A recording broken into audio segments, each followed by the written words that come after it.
I do, but I'm gonna write down anyway. There's only one person. I transitioned from doing regular presentations to the legal side, so the first one.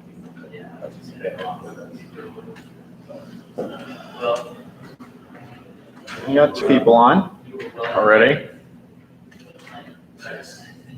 Well, How many? 2 people on? Oh, 4. okay. Okay.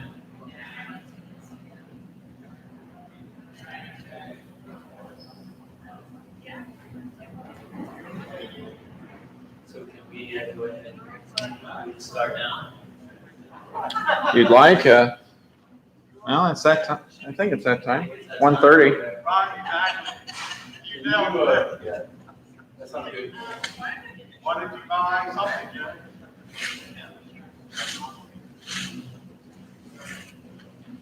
All right, you just let me know back there when we can go. Give me 10 seconds.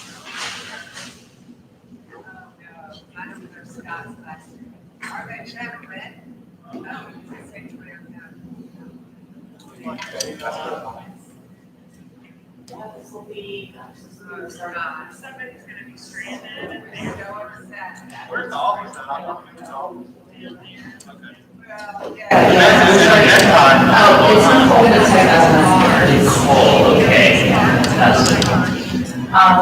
Yeah, so I started out in Virginia.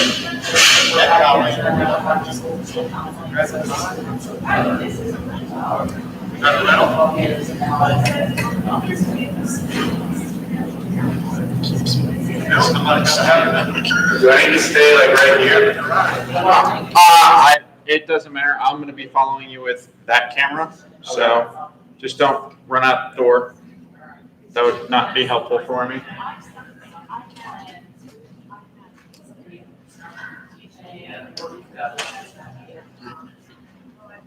What part of that, like, it's double.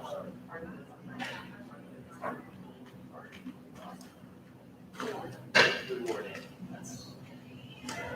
Give your heart and soul to those kids. Better. What's it looking like? We've got a few people popping in. Oh, we had 4. Now it's 3. I already have a recording. Oh, I need to switch to the mic. Well, if they're gonna do it. Hmm? Who's that? No, that sound that's already there. Don't know. Don't find very many places that are. I go Am I on internal mic? It's up to 3 right now. Okay, 3 online. 3 online. Okay. So quick, we'll go fast. You do a quick one? Yep. Yeah. All right, and I came from North Carolina, I'm talking somebody. You can. Hey, you're gonna talk to 3 people online and you're all right, so let's go ahead and get started. All right, we're gonna turn the mic back on. I already did. We're ready. Hello? We're ready, yep. All right, back up. We're going to go ahead and get started with this session. Welcome to this afternoon's session.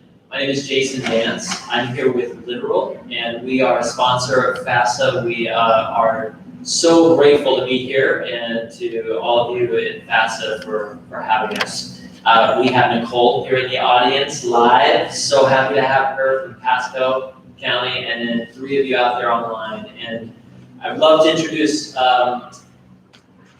We got 5. Oh, 5 of you online, 5. so welcome. It's great to have you here. This session is learning focused with Don Marlett. Yes. Don Marlett Close enough. and Marlett. Marlett, yeah. Okay, with Don Marlett. I have a lot of great things to say about Don, but he and I were able to catch up beforehand. I want to tell you 2 personal things about Don, which is really cool. Number 1 is that he is an ultra marathoner. So that is amazing to me because I've never ran a marathon in my life. So I really kind of look up to those guys. So Don, keep it up. And then the second thing, which I think is even better, is it shows you a great father that Don is. So he's going to go skydiving with his daughter next week. August 1st. Or August 1st. So that is really cool, and as one dad to another, I think that's awesome. I've never skydived with my kids, but I think that is going to be one of the things that will be top of the list. So with that, I'd like to introduce Don Marlett. Thank you. So in the back, just make sure you yell at me if I hold my mic down, because I don't usually talk in mics. Those of you guys that are online, if you want to participate, there's a Google site that's listed up there on the screen right now. If you can type that into your browser, instead of doing a presentation, you'll be able to add and put comments into the Google site itself. That way you guys can also, if you want to, bookmark it. It'll be there for a little while, so that way you can refer back to it. The other thing about it is, inside of the Google site, there is a very last tab which says Catching Kids Up Book. So those of us in the room have an actual physical copy of it. So if you want a physical copy of it, email me your name and address, and I will ship you one. I will ship you one at the end. But anytime when we get to it, I'll say it again, but you'll be able to refer to the actual book as we go through this process. So the title of our session is Catching Kids Up. And so while this is not new information, it will be something that will allow you to focus what you're going to do for this upcoming school year, as well as take some tasks and important things as we move forward.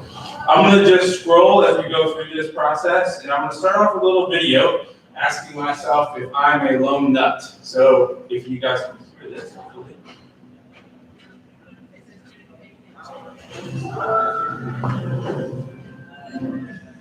So ladies and gentlemen, at TED we talk a lot about leadership and how to make a movement. So let's watch a movement happen, start to finish, in under 3 minutes and dissect some lessons from it.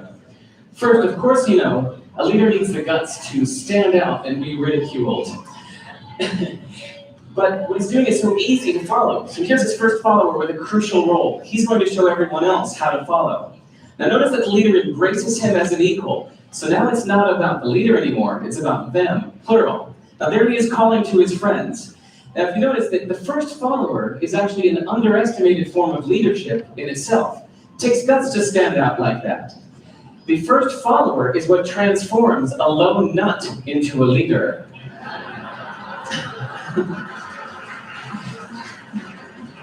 And here comes the second follower.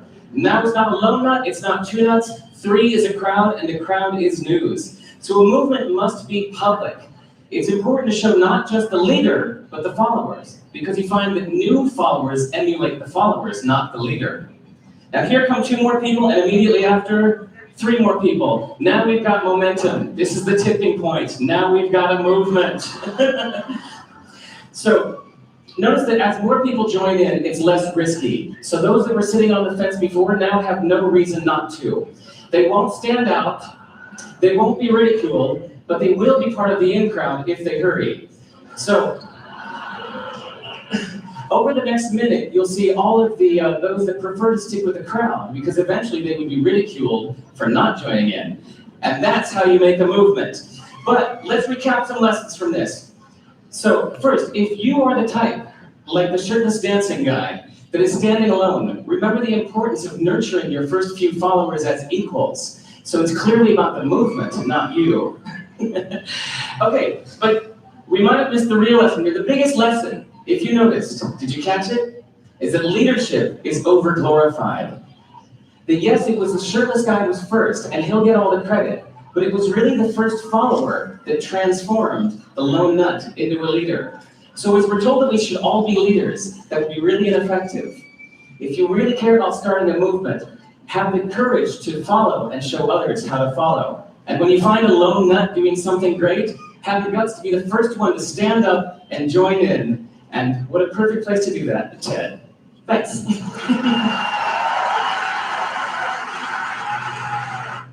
All right, so that's one of I start that off with for this session because one is I'm going to kind of feel like I'm the lone nut up here and talking about some of the conversations that we're going to have today, but mainly because the idea of can we make this a movement and what we're going to be talking about. So As we go through this, just a couple of things to talk about myself and where I got here and how I got to this journey, and how I got to this point, and why anything I have to say has where it's coming from. So first and foremost, I'm actually a Florida high school graduate, went to Charlotte County in Florida, and then left, went to USF, and then ended up back up in Pasco County and started my first teaching job at Pasco High School for a couple of years, and then moved back to our hometown where I went to college and taught middle school and high school science. Eventually moved on to become an administrator in Lee County, and left Lee County as administrator to join the company Learning Focus. And how I got attached to the company Learning Focus was I had no idea what I was doing as a teacher. I was a career changer, didn't know a clue. Luckily, my wife was an emotionally handicapped teacher, so she could tell me the things I needed to do to survive, but really fell in love with teaching immediately and have devoted everything I can to try to influence as much as possible across the country.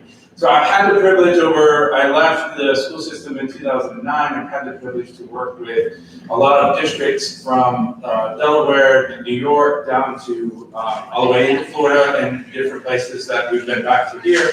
But really, what's important about Learning Focused is that our entire mission is to try to translate what research looks like into exemplary practice. So all the conversations that we're going to be sharing with you is really what has happened from the 25 years that the company's been in business, and the fact that we have focused on Title I schools as our primary people. We are not a large company, and we worked in some places in Florida already over the years, but what makes us different is the only way that we can sustain our business is by producing results. And so that's the only way that we've ever been able to survive. So you're going to hear some things that we're going to share with you that are come from the company, but also some other items that we're going to be talking about, which will be connecting research pieces to how does that look like in our classrooms. So one of the things, though, the most important choice for today, though, is actually going to be yours, and that's going to be, are you going to incorporate and take that next step and be one of the first followers into what I'm going to be talking about? So it's all strategies based and all information that you guys can use immediately starting next week. Because I'm sure you're not going to do anything this week.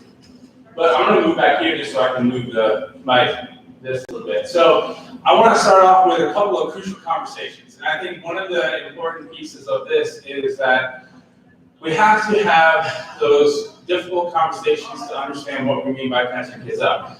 The label itself of catching kids up can be given many different things. I've gone into one school district and they say, we're not allowed to say learning loss. I go into another district, we're not allowed to say catching kids up. I go to another place, and we call it acceleration. So we're using different names. But the key component is there's a reason why we have some type of achievement gap. And so if you're online at home, you can do this. Basically, this is called dot storming. You type your name in there, and it's going to pop up a card for you, and it gives you 3 votes. So when we think about this, for those of us in the audience, thinking about what are the causes of whatever achievement gap that you have taking place, because I had achievement gaps for a long period of time, so they may have been exacerbated recently, but we really had some achievement gaps. So we have a knowing and doing gap. We added some components here. I'm going to, and then we have the culture gap, which is gap between the vision of the school and the current reality. We have a writing gap about writing expectations, grading, school readiness gap, an engagement gap, and then we also have rigor, assignment gap, expectations, content knowledge gap. We have a lot of different gaps when we really think about it. And so when we use the overall term of achievement gap, there are a lot of causes for that. And it's really, what are those specific ones? So as you guys are looking at this, what are the top 3? So go ahead and write down the top 3 that you think of that is causing the students to be not as successful as we would hope they would be. I'll give you about 30 seconds to process that. And if you need me to scroll up and down. Again, those of you guys at home, you should be able to just view it that way if you're joining us. You don't have to vote, but tell me if I'm going too fast. You get your 3. Yeah. I know possibly but I also think our expectation gap, school readiness gap, and engagement gap. Okay. School readiness, engagement gap, and expectations gap. Really 3 important ones. And so the reason why I asked you guys to write those down is we're going to talk about how what our discussion of today, the strategies we're going to talk about today, will help close those gaps specifically. And how does that really move into the next stage for students? So that's our first one, is that we can't use this term achievement gap in general. We use it too sparingly, and it really is, we have to target it more specifically of what's taking place. The second one is we want to talk about student growth. In order for us to close any of these gaps, especially expectations gaps, or anytime we have students that are behind in grade level expectations, we have to grow them more than a year's worth of learning. And that is very difficult because in our observation system, we have a lot of teachers that are going to be rated as highly effective, but yet they're getting a year's worth of growth for a year's worth of teaching. That is wonderful if they're on grade level. If they're not on grade level, it's not sufficient. So we have to change our expectations to say we need very highly effective teachers in our building. What's difficult about that from a leadership perspective is I put on there the teacher variability. They did a study in 2010 looking worldwide, but specifically this is for the United States, that looked at the variability between schools versus the variability between inside the schools. So what's interesting is that the variability between schools was the 36%. So you take 2 elementary schools, the quality of teaching in those 2 schools is about 30% different. You go inside of the school, it's higher, it's a lot higher, so it's about 64%. Why does that matter? Is this comes down to, I just posted 3 studies, there's lots out there, but study 1, which was talking about if you have an ineffective teacher, 2.5 to 3.5 months of missing class, even if they were there. That's the amount of learning. So when we talk about learning loss, catching kids up, achievement gap, any of those terms that we want to go to, we are actually talking about the fact that students have missed opportunities for that learning. Study 2, which is really talking about the difference. So this is 3 consecutive years. So if you imagine I have a 2nd grade teacher, a 3rd grade teacher, a 4th grade teacher, the difference is almost 50th percentile. If I have a student that's below grade level and put them into highly effective, growing more than a year each year, then I'm going to go from 29th percentile to 83rd percentile. Now, if I go from a low teacher to a high teacher to a low teacher, that doesn't work out. So it has to be 3 very highly effective teachers in a row. And then finally, the last one is, what do you do when you put a whole bunch of those people together in one big school? And that's what we're going to be talking about for our exemplary schools, is that basically you take a student that has that 50th percentile, put them in that school, and through 2 years, they'll be at 96th percentile. Or almost 94% chance. I like those odds. I don't know about you, but I would take those odds any day of the week. So what we're looking at there is the fact that when we add more and more high, we decrease our variability of what's taking place inside the classrooms, we increase the likelihood that we're going to catch kids up. We're going to close all of those achievement gaps. And one thing that you'll notice with all of these is all based on teachers. It's not based on a computer program. It's not based on a specific type of curriculum. It's all based on the teachers and how they interact with everything we're going to be talking about. Well, I did 1, 2, and 2 2s. So we have 2 2s. They're so equal. Instead of me changing it, I couldn't, or I forgot. I don't know. The second one is knowing and doing gap. We also, the third one, and so this idea that if we know better, we do better.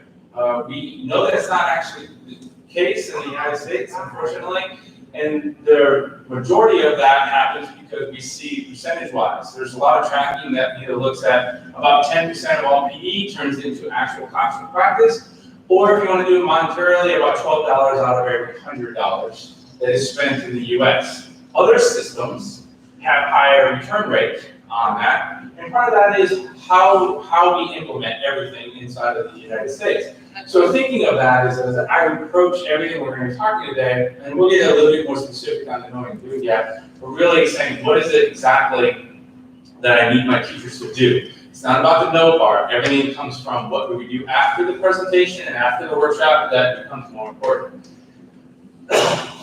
Excuse me. And then we can connect that to proof of that is if we can look at the NAEP test, the Nation's Report Card, So what you have up here is basically an overview from when they started giving this in the early 90s to where they are now. And what you see is in math, we had a massive jump, but it's basically stayed almost stagnant since 2009. Now, these are not based on any state-specific standards, not based on what the NAEP test, which is very targeted specific, their own assessments that they go along with them. Of course, they're not based on things that are not taught within the state standards. But even to the point when we look at reading, we have more information about everything than we ever used to. More brain knowledge, more research on brain, how the brain works, more research on science of learning, science of reading, all of that. And yet we see that since 1992, the average score for fourth graders has gone up by 4 points. So knowing and doing are not the same. So that doesn't mean that in our individual schools, in our individual classrooms, we don't have that success. So you always are going to have those outliers that perform much better.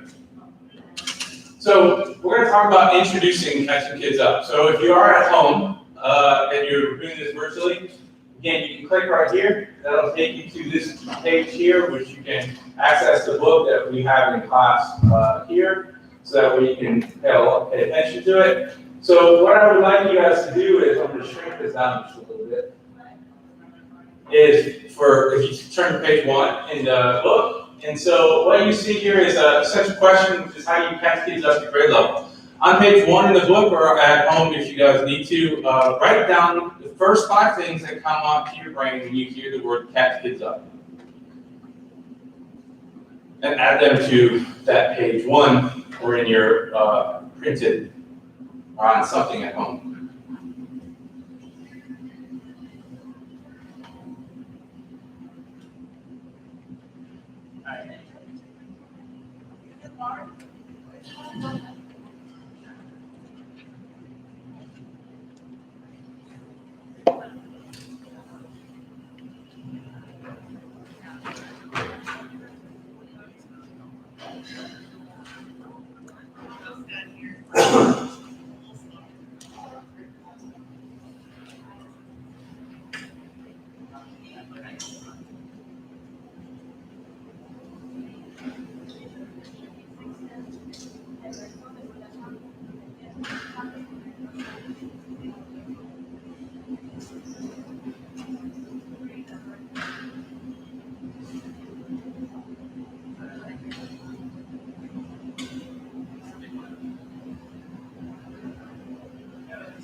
Okay, so the next thing I'm going to ask you to do is turn to page 2 in the book.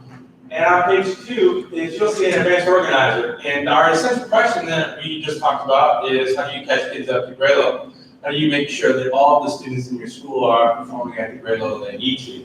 And so if you look at this, there's a little spot at the bottom of that. Why do you think, write a little note or prediction of why do you think that we've organized the book that you're looking at in this fashion? Looking at the advanced organizer.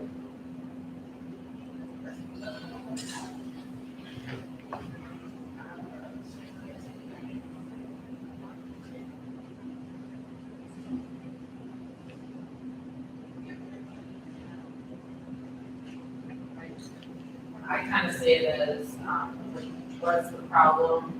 And in order to, like, first you have to recognize what the problem is. You have to do like an analysis and find the target problem ID. Then you actually identify the problem ID. Then it's like the before, the during, and then after, like the before, the previewing, and then like how do we effectively preview so that they know where they're going to be working on and how they're going to be, catching up. Yeah. And then how do you actually implement it? Yes. So it's like a progression. Yeah, absolutely. No, you're absolutely right. It's let's talk about why it's important and where does it come from, the research behind it, and how do we do it, and then how do we implement it? What are the individual strategies? Absolutely. You'll notice also on page 3, that was a while On page 3 is the graphic organizer. It's a constructing argument graphic organizer, essential problem solution. So what we're going to be doing is we're going to be using this, but if you guys look actually on pages, the next 2 pages, kind of show you exactly what we mean by how we're going to fill this out. So if you look, we provide an example on pages 4 and 5, which is basically how should I spend my afternoon? And how we do that is we have to first identify the problems, and you'll notice that we add a problem in each one of the boxes. And then we determine, okay, what are possible solutions for that? So we don't put everything all in one box. We actually want to do one problem, one solution, one problem, one solution. At the end of all of that, once we figure it out, we come up with a overall statement. So we're going to do the same thing as we go through our actual content of the presentation, but wanted to share out with you that graphic organizer as we go through it. And then finally, the last thing is, on page 6, is based on activities so far, what do you think you are going to learn about in the session? So go ahead and write a tweet or write a little short summary. You can keep it to 240 characters, great. If not, 280 characters, sorry.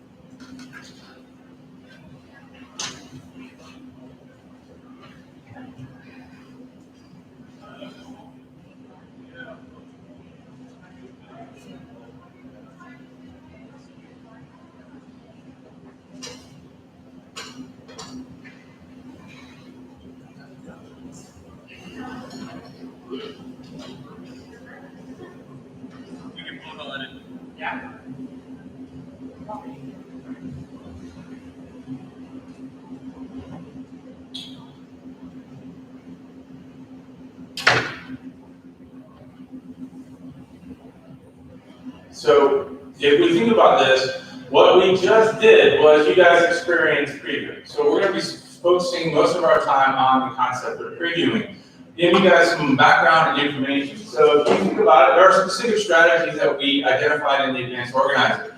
But what we have is, first of all, the advanced organizer is one of those strategies. We did that with the lesson essential question. I did identify some vocabulary inside of that, and as well as showing you the concept map of how it's going to be broken out. So you know what we're going to be covering today. We also did a previewing strategy to show you how you would fill out the graphic organizer, so that way when we get into that classroom, we have an example of that. And then finally, we started activating our thinking because you guys did a prediction statement inside of the tweet about it. So our goal today is to show you how that the most important strategy that you can use inside of your school in order to catch kids up, to close the gaps, to do any of that, is previewing. There are a lot of strategies we're going to talk about that you can do. We're going to talk about a little bit of remediation. There are other things that you can do, scaffolding. But we want to permanently close that, then we have to focus on previewing. So it has there on page 7 through 9 a description, but it is the #1 strategy for accelerating learning. We want to accelerate, which means we want to close that gap faster. So that's what we're talking about with accelerating learning. So if you are following along at home, at the bottom of this is changing solutions for catching kids up. That'll take us to the next one. We call this in chapter 2. Chapter 1, I mean, chapter 1. So again, let's talk about this. We have another advanced organizer. So in this chapter, we're talking about the challenges and solutions for catching kids up. You already talked about problems and barriers. So earlier you talked about the fact that you identified 3 possible reasons why you have an achievement gap. So those are challenges. Those are your challenges that you said. In order to close that gap, we need to hit these challenges. Expectations gap being one of the big ones that we're talking about. So again, going back to our advanced organizer, we have our catching kids up, our solutions there. So this is a little strange because there's now 1s and 2s inside of this, but let me just kind of make this connection. And so you guys can think about it yourself there, and Nicole, we can talk if you want to. Is one, when we think about working memory, is how is working memory, like a sticky note? That's the first question. And why is numbered heads an important thing for catching kids up, an important strategy for catching kids up? And of course, most people are all familiar with it, but just in case, we have 2 students talking to each other. One has 1 question, two has another question, and they talk to each other, just like we have on here. So if you're at home and you feel like playing around, there's actually a Padlet there for you to add to that, and you can put your answer there. Should be great, because just like the important Care Bear, sharing is caring, so sharing is always a good thing. For those of us old enough to remember Care Bears. So otherwise, we'll just have a quick conversation. I feel like working memory is because it has an important idea or thought or concept, and it like pulls it out. A lot of students are like bright colors, so it puts it right at the forefront of my memory, and I'm literally working with it in the moment. And number of heads is good because you have to use social emotional strategy, like skills, I should say. You have to listen to each other, you have to pay attention, you have to provide feedback and interact. There's there's all that. In using the working memory, the information you have on that. Perfect. And you're right. And so the sticky note, working memory, and kind of having that conversation, something that is really grown in brain research and science that goes along with it, but still not completely understood. We know that we go from short-term somewhat or working memory, and eventually it translates into long-term memory. And so we have students that actually, the other connection too, along with what you talked about, which is the size. Some of us have a larger working memory, not because that it's ingrained in the type of, it really is based on our environment. One, you play more memory games as a kid. Anybody that ever played Guess Who or the matching game? So as a young 2-year-old, 3-year-old, 4-year-old, if I'm working on doing all those, I might actually do all that. If I'm coming from a positive poverty situation, that has stress on the brain, which causes our working memory to be less. So one of the analogies of why we do this is to think about that when you look out at your classroom, that your Post-it notes, some of your students have really large Post-it notes, some of them have really small Post-it notes, and so when that Post-it note is full, their working memory is full and it can no longer remember anything that's taking place. We've all had that experience where you give 4 directions and somebody raises their hand and say, what am I supposed to do? That's a working memory problem. And exactly what you said when we talk about numbered heads is that is such a social emotional connection. There's a cycle. The more that kids talk with each other, the more that they feel connected to their environment, and the more likely they are to participate in class. Why numbered heads? Why we're pulling out numbered heads specifically? It is the most effective, based on research and based on what we see in exemplary schools, type of social communication between kids. One main reason is that it makes every kid think. So if you turn and talk to your partner, usually the more aggressive one will start talking, and usually the time comes up and they start moving forward. So working memory, numbered heads is by far, and it also is a working memory strategy. So I say, Nicole, I have to answer this question, but I have to read out her answer. I have to pay attention, I have to listen, I have to remember all of that, which allows us to actually have numbered heads and increase our size of the working memory. So there are certain things. Interesting enough, that there is an expectation that's been around since 1996 and again in 2007 that a kindergarten student can copy a 5 to 6 word sentence off the screen after saying it for a short period of time. If they can get to that point at the end of the year, that has to do with working memory. So then when they read a 5 to 6 word sentence, they can remember the first word and last word and they're more likely to comprehend it.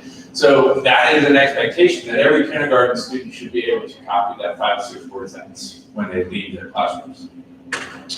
So one of the things that's most important is, of course, vocabulary instruction. So if you go ahead and turn to page 15, your book, the little activity that we have. So we have individual strategies there, and we can kind of talk about just doing 1 or 2 of them.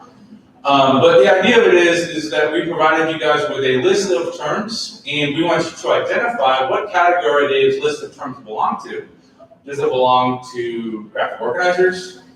And then determine which one of the terms actually doesn't belong. So 3 out of the 4 terms describe the category, 1 of the terms doesn't go, and the answer there is why. You will notice that there is a little light bulb up in the corner. That means in the book there's an idea treasure which talks about what that strategy is and how to use that strategy. Why it's important. for students.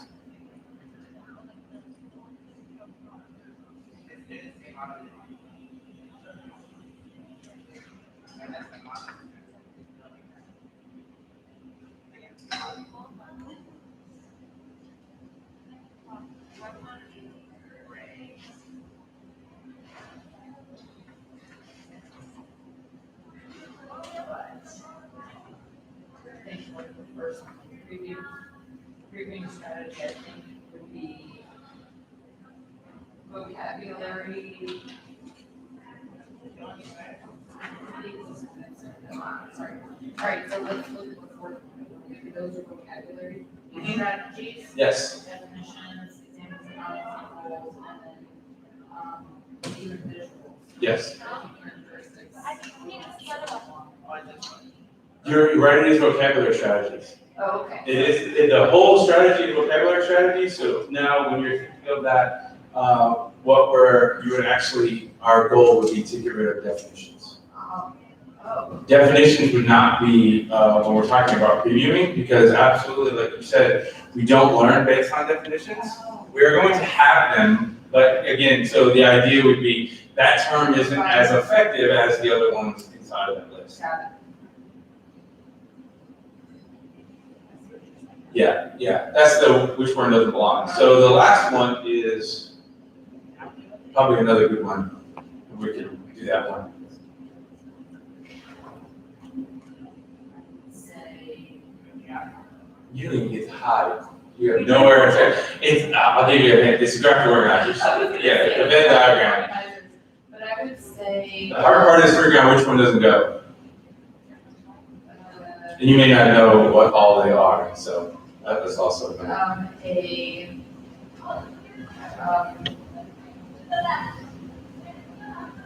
shout it out on the computers.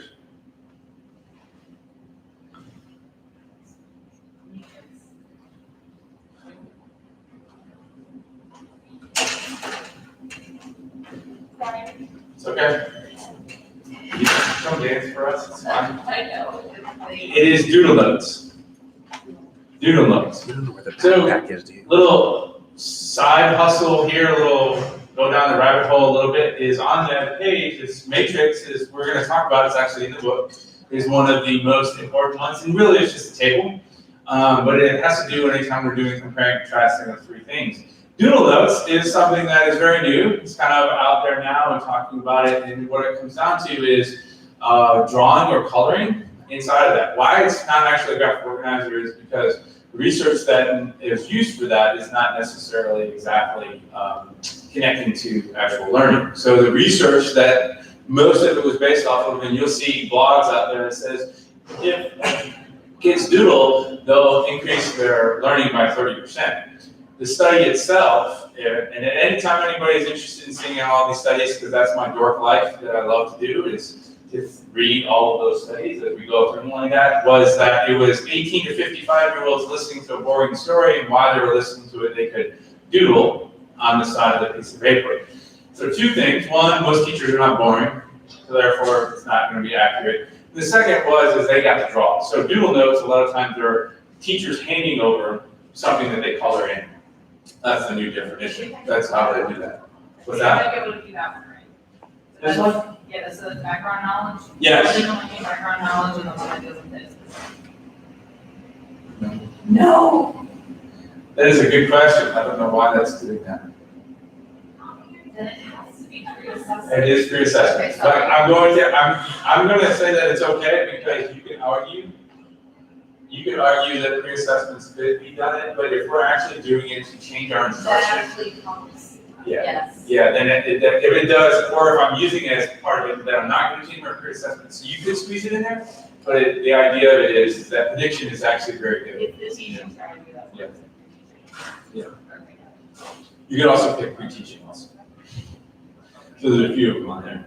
So as we go through this, we're going to hit the next piece, which is there's a graphic organizer on page 17. And so as we think about this, we're going to try to add that. You can bookmark it, you can identify specific areas to that, and go ahead and, from your own perspective, what are the problems and solutions that go along with catching kids up. So you have already identified 3 of your problems, which are your gaps. that you had earlier. So those would be 3 things that you could immediately add to your main idea details graphic organizer if you want to a problem solution graphic organizer. Pages 17 through 19 has some information, and so the great thing about this and why the book is so important is because it is designed for people to take, implement, read, and go from that point moving forward. Let's see if this works.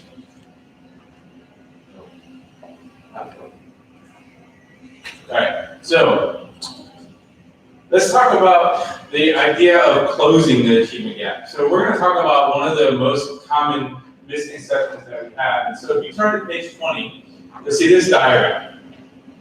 And every educator that's been in education for more than 5 years, especially 10 years, has always referred to, oh, we used to do that. We've always done that, some version of that. So part of that has to do with the process of how we make decisions.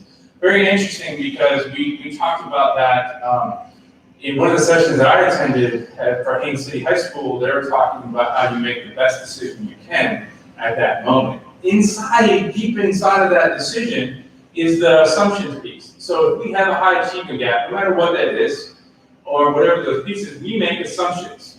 We may not verbalize that, but we make assumptions. The assumption that has been made for almost forever since standards first came out, the state testing came back, is if a student is behind, they need remediation. That has been the assumption. And we've created our actions for that. Our actions have always been, we need to create time for our state, for our schedule. When I was a teacher in Florida, it was immediately you get a level 1. When it was old FCAT, you got a 90-minute remediation course. So as we go through all that, the actions typically become, we create time, we have some program, we do something along with it. When I was still teaching at the middle school, it was the first year of Read 180 really came out, and so we have some PE along with it, and then unfortunately we see this cycle has not really adjusted. If anything, our achievement gap is this is causing it to grow even more so. So when we think about this, the problem with this is this piece right here, and that's the assumptions piece. We don't go back and we haven't changed our assumptions. So when I said earlier, I'm a lone nut standing up here, my job today is hopefully to get you to change your assumptions to the point where we need something else. And so we talk about there might be other assumptions that people have. Anytime we have a result that does not get the solution that we want as leaders, we have to go back to the assumptions. 2 main types. The assumptions that I have and the assumptions that hold me. There's a lot of different types that are out there that we're trying to do. You guys have a big one coming up with moving into new standards. That's a lot of assumptions taking place. So when we talk about remediation, if there's a social experiment that we have done inside of education that we know for truth and fact that it is not the way to catch the majority of our students up. Because the farther that are longer in remediation, the more likely they are to never actually get out of remediation. That remediation, when we talk about social emotional, we talk about all of those, has a negative effect. Kids feel worse about themselves the longer that they spend in remediation. So at worst, we have students providing stuff and it's in its own silo. So what we're gonna ask you to do is to change our assumptions. So a long time ago, there was a lone nut. It was some exemplary school, some teachers, some people sitting around going like, what assumptions can we think about? What's not working? And they went back to this. If you want to learn more about this process, it's called single loop decisions versus double loop. Single loop is actions out, I'm saying in there. Double loop is to go back to your assumptions. So the assumption was we need more than remediation. Not that we're replacing remediation, but we need more than just remediation. And the other assumption is we don't want to wait for kids to fail. That's one of the big problems with remediation. Is you have to wait for them to fail in order to give them the services that they need.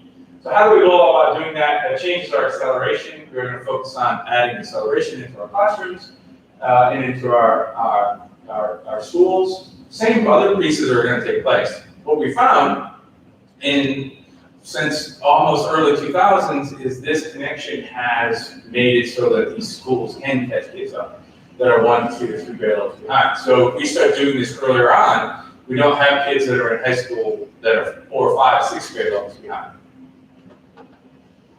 So how do we do that? The first thing is we have to understand, this is going back to that question, we have to understand the factors that influence achievement. So on page 23 and 24, we listed them, and why it's so important for us to really pay attention to those is that we are going to look at level 1, level 2, and level 3 factors. Level 3 factors are the ones that the schools do not control. You have no control over them, but have heavy influence on achievement. And we know those influences because there has been thousands of research papers on doing that, looking at how does video games affect that, how does single parent homes, all of those conversations that go along with that. Then we have the level 2 factors, which are things we can control that don't really have a direct impact, but will negatively impact if we don't have to deal with them. And then we have level 1s, which is really what we're going to focus on as we go through all this process. So we listed on page 24 some examples. Some examples of level 3 factors, some examples of level 2 factors, and some examples of level 1 factors. You might see other examples. That's why I put a little line there for you. You can add some of your own additional examples there. But when we talk about level 3 factors, what I want you to do, and you can definitely do this part. I won't ask you what your order is. Is look at the ones that we provided you and organize them based on the semantic gradient, which is to say this one is more influential than this one. Based on your own experience, based on what you know at this point, which one do you think has the most influence for achievement? And then put 1, 2, 3, 4, 5. So just label them 1, 2, 3, 4, 5 on your page 24. Can't really beat that one up there, but it's on your book. You're looking at it.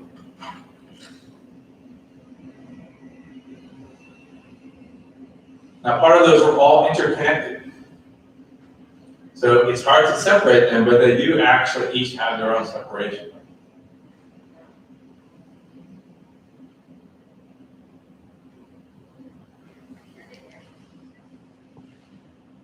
So I'm going to bring back this in a little while, but make sure you bookmark that page or whatever that you have identified, is that these all have specific types of influence. And so we know that people that come from socioeconomic status, that's why Title I schools in general, over time, do worse than schools that do not have, that are not Title I.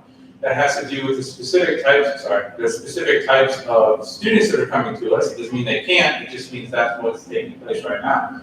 So we're going to talk about each one of these. Parent involvement. The more our parents talk about the importance of school, the more likely our kids are going to participate in school as we move forward. So what's interesting though is that this has got a link to the actual information if you're interested in it, and the link to the research.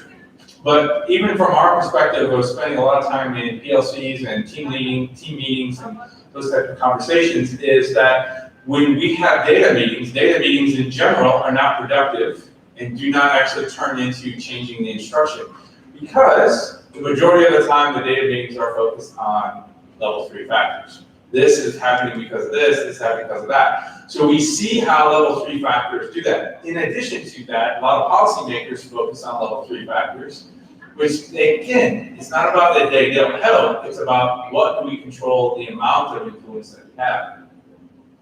So the interesting thing is, not that you're going to do this now because you're in summer school, but attend your first action step is attend a meeting and don't do anything except for identify how many times one of those factors 3 show up.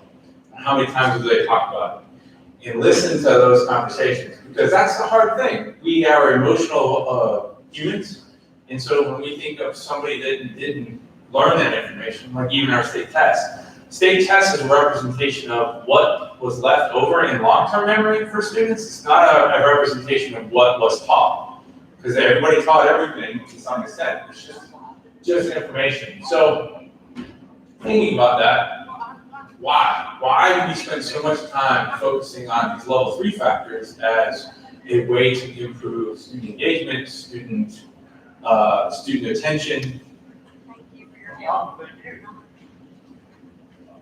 I'm sure that's my computer, but and you can share if you want to, but you don't have to.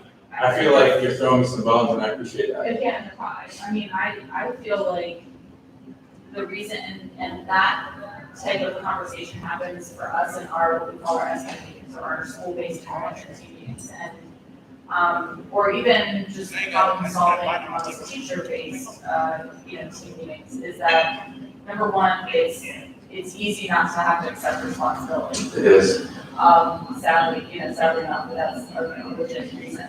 And secondly, they may not know what they don't know, and so they're blaming it on something else because maybe they don't know. Yeah, exactly. Even to the point where got to participate in a couple of right when the pandemic hit. Hopefully, I think the drinking thing is over by now. But right when the pandemic hit, and one of the first conversations that teachers would have when they were talking about what they were going to do, this was a large district and had all the team leaders, teacher leaders from each school, was start talking about attendance. Well, how do we make sure, how do we monitor attendance? It's not like how do we design instruction, because the science of learning didn't change the day the pandemic hit. How we send the information to the kids did, but the actual how kids learn didn't. So how do we develop that? That's the same But thing. a thought that I had with that, when there was so much focus on attendance, attendance is different than engagement, because you can have a student attending Yes. and being on camera or being in the classroom even and not paying attention to the thing that you're saying. Yep. So attendance and engagement are two different things, and so I feel like they're two different problems. And yes, if a student isn't attending, they're not gonna get access to instruction. But if they're in the room, it doesn't necessarily mean they're getting it either. No, and so I focus on getting them to the room and spend all my effort on doing that, and then they show up and I'm not able to keep their engagement, I've lost that opportunity. So versus switching it, going we want to make sure that if they show up, we have the most engaging possible lesson that we can develop as we go through this. The more engaging you are, the more likely they'll want to get there. And the more they come back. That's right. So it's a again, self-serving cycle. So I'm not going to touch on the level 2 factors. The easiest thing for level 2 factors is safe and orderly environment. If every school that's ever improved in education just by increasing the safety and the well-being inside of their classrooms is always going to improve student achievement. Because one, they feel they don't have to worry about stuff. Again, going back to you all the time. So we see that as it doesn't actually change instruction. So we still have an engagement problem, but we actually have the safety piece taken care of, and we don't have to have kids worrying about, or teachers, or anybody that won't do that. Yes. But again, same thing is that will get you to some point, and then we have to pull in the level 1 factors. That's what we're really talking about. So 3 level 1 factors I want to focus on, and basically thinking about this is in your mind, looking at what you see up here on the screen is how does high expectations, collective teacher advocacy, and then effective leadership focus on exemplary practices? How do those 3 things build and connect to each other in order to have for level 1 factors? I'll give you just 30 seconds. You can write it down or not write it down, but thinking about how these 3 things are connected.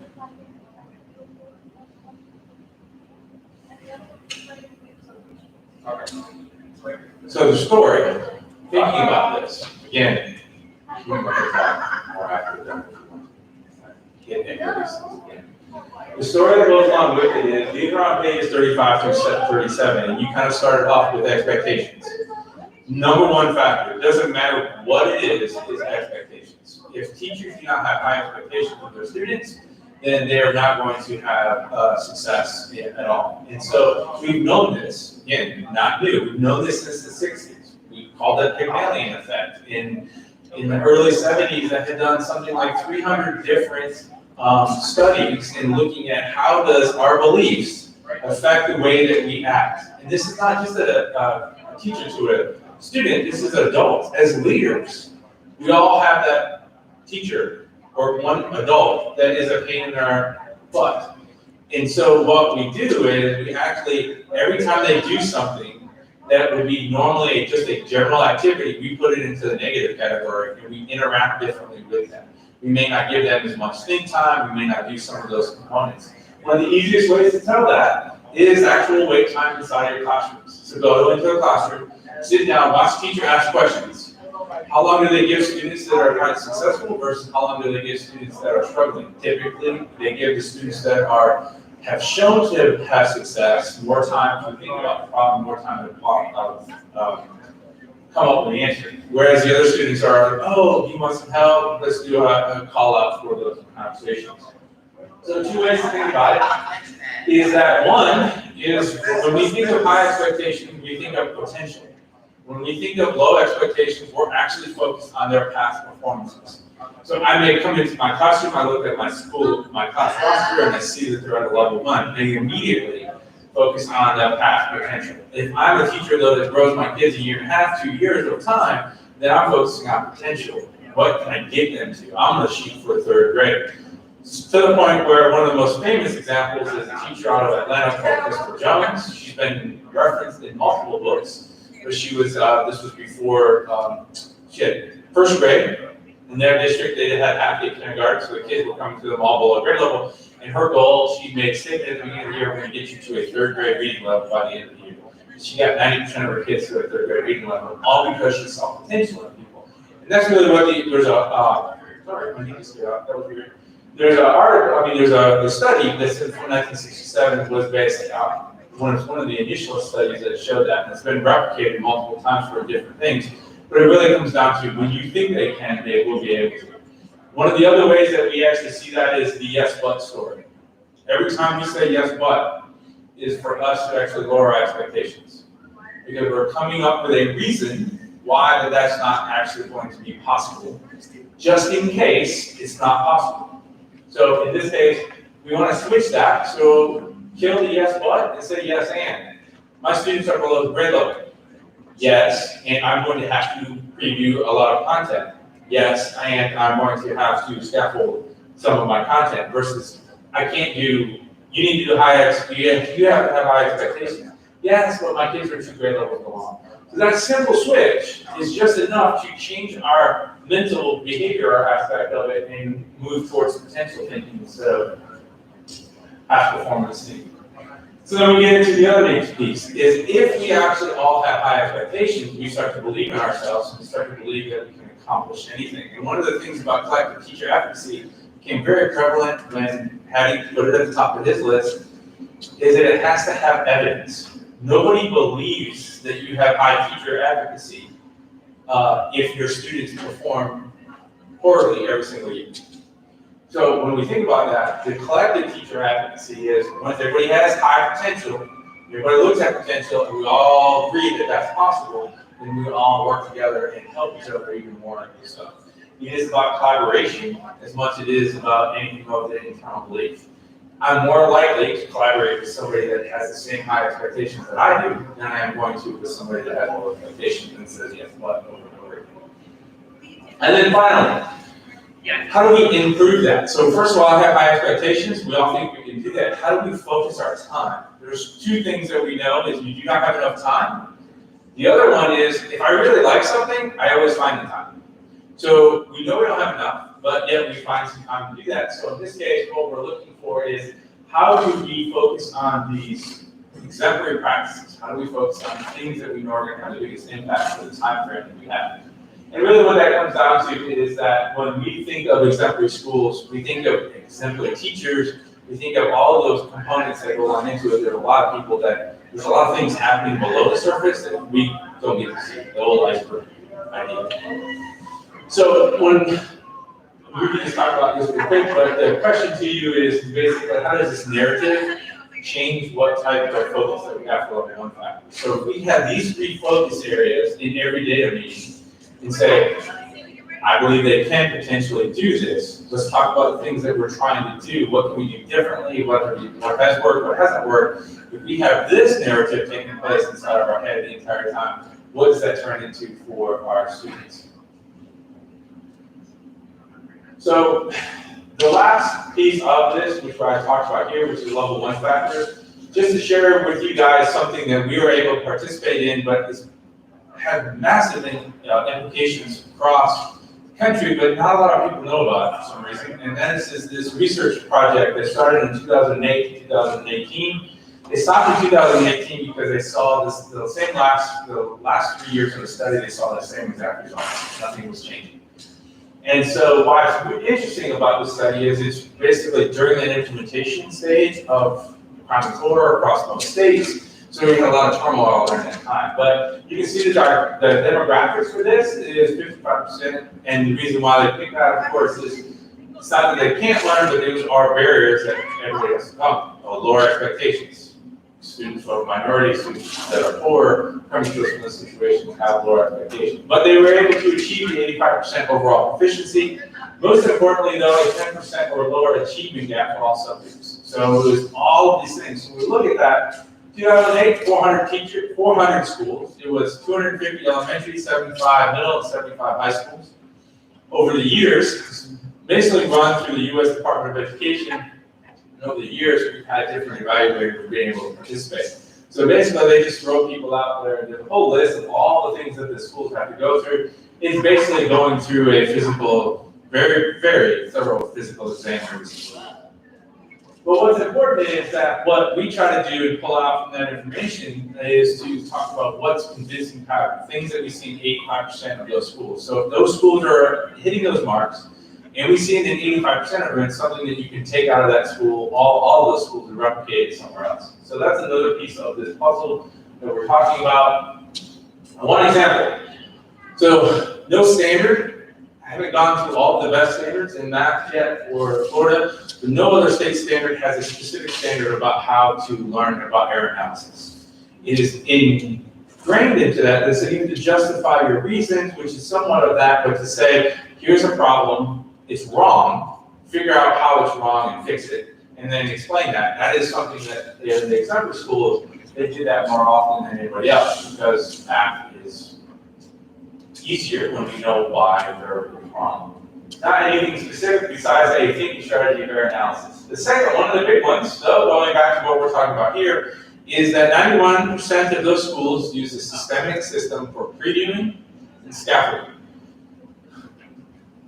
What's it about differentiated instruction? Differentiated instruction is done through these two strategies. Differentiated instruction is an overall arching concept of how do we meet students at where they're at and get them to grade level. So we have to have expectations and understanding of where kids are. Previewing closes the gap forever.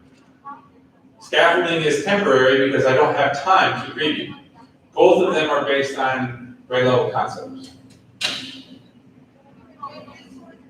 Which is why the book that we have here is focused on that.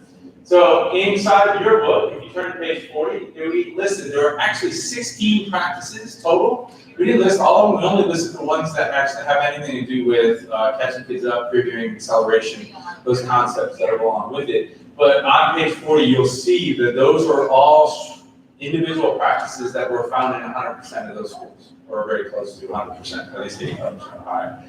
So as great things to think about, if you're interested in all 16, just let me know. I will send it to you. But important to think about that as well. So how do we identify those? So one of the key components of those is that we have to have some type of instructional framework. So 10 years ago, we talked about curriculum and people were talking about individual strategies. Then we started talking about models, and we started talking about instructional frameworks. And so what's important about that is if you Google teaching strategies, there's like 24 million hits. So there are so many options that go along with it. So every district can go through the same process. We have done this process ourselves, and we incorporate it into our instructional framework, but you can take this as an example and figure out what that is. But each one of those is basically at a effect size of 0.4 or higher. One of the hardest things about that we miss in Hattie's work, I think, and it was even done before that with Marzano, the two famous people, was him saying we should stop counting 0 as the measurement for effectiveness and stop counting it as 0.4. Why that is because on average, a 0.4 is a teacher doing enough to get a year worth of growth. We want kids to close the gaps, meaning strategies that are going to do that. So on this list, you'll see we didn't even go all the way down to 0.4 of what those are, but on that list is all of the strategies, not just in his book, but in other locations. For example, you'll see number of heads, Tyler Ferris pulled out of what he calls social learning focus. So Hattie pulls everything in as social learning and puts it on there. If you're at if you're looking at it at home, but definitely here in Cole, make sure you write average next to effect size. Because one of the things that most people forget when they do meta-analysis is we take a whole bunch of studies, put them in a pot, and come out with the averageness. So if I do a Venn diagram, if I do a Frayer in my classroom, does not mean I hit 0.85 for vocabulary strength. There's a lot more components that go on. So we can talk about this, but you'll notice some of the strategies we've already discussed. Previewing advanced organizers, we've talked about graphical organizers and concept maps. We've also talked about activating thinking. We've also talked about vocabulary instruction is on the list.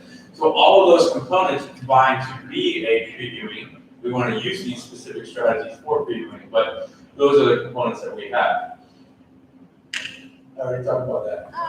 And the other side of that is evidence-based. So evidence-based, simple definition of evidence-based is nobody's decided to get a PhD on it yet, but some teachers have started to use that. So we also see, I've already given you 2 evidence-based pieces. One of the other ones is then what we call less than such questions. We use them as part of our book. At some point in the process, teachers took learning goals. We all know we should have learning goals. And at one point, they were students will be able to, and then we turn them into I can statements, and several schools turn them into questions. Why? Because kids know to do the question. So they take all of their learning goals, expectations, all of those things, and turn them into questions. So that way students actually have vocabulary and actually have to use that vocabulary along with it. So talking about that, when we think of our Factor 1 practices, we have to identify what those level 1 factors are within our district that we can focus on. Do we have high expectations as individual? Does the school have that? And how does the district identify those very high effect strategies that we have going on? We still have 5 people out there? We're up to 17. Oh, okay, perfect. People are loving it. Okay. Is there any chance that you could post the website again?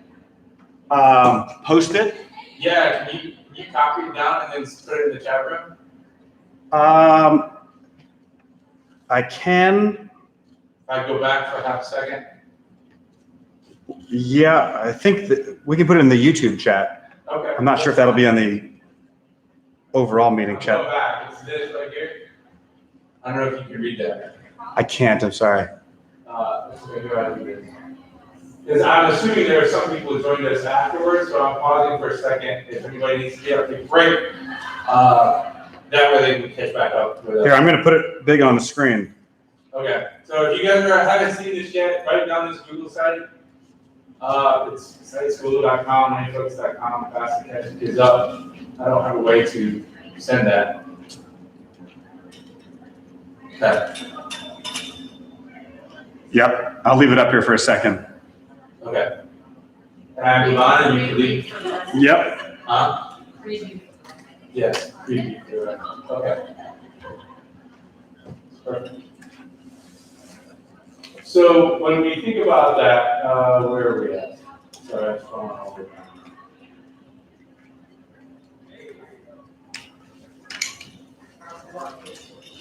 Yeah, we just finished this. So one way to connect this is creative visual semantics. Great visual way to do vocabulary, but in your book it's got it wrong. It says level 2 and level 1 factors, but really what I want you to do is, what is the relationship between level 3 and level 1 factors? How do they interact with each other? You can either draw a visual, or the other option is you can do an analogy. My analogy is level 1 factors are to level 3 factors as chess is to poker. Chess is a game that is very controlled. There's no luck involved. Either you make the wrong move or you don't make the wrong move. It's all about choices. Whereas poker and like level 3, if you can make the best move possible and still lose the game. So level 1 is like chess, level 3 is like poker. So you can think about that, and whichever one you prefer. I'm not a visual guy. I draw like a, I don't even know, like my dog, I think can draw better than I can. So I'll give you just a second to process that connection between how a level 1 and level 3 are connected by active brain.